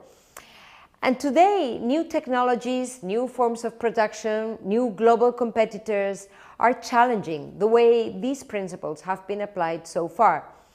And this is why it's so important that the Union adapts to the new economic reality. For instance, the Digital Markets and Digital Services Acts are the first building blocks of an upgraded, updated toolbox.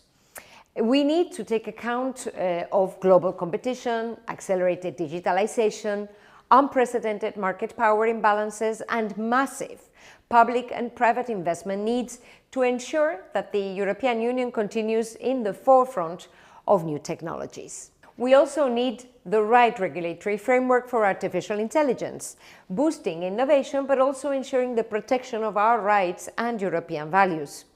AI and data can have an impact on competition policy, as the possibility to process millions of data can eliminate uncertainty and incentive for economic operators to invest and take risks, and this will impact downstream on consumers. We need to ensure that technologies like AI are used for enhancing our competition framework and our welfare. And that's why closing the AI Act is one of the top priorities under the Spanish presidency. We're also working hard on other key files for our future, such as the package on cybersecurity, the revision of our fiscal rules, midterm review of the multi-annual financial framework, funding for Ukraine, banking union, capital markets union, digital euro, and of course, protecting the level playing field for European industry with appropriate state aid control and better regulation, so that we can have the cheapest and cleanest energy for EU companies and families, whilst also supporting the EU's strategic autonomy.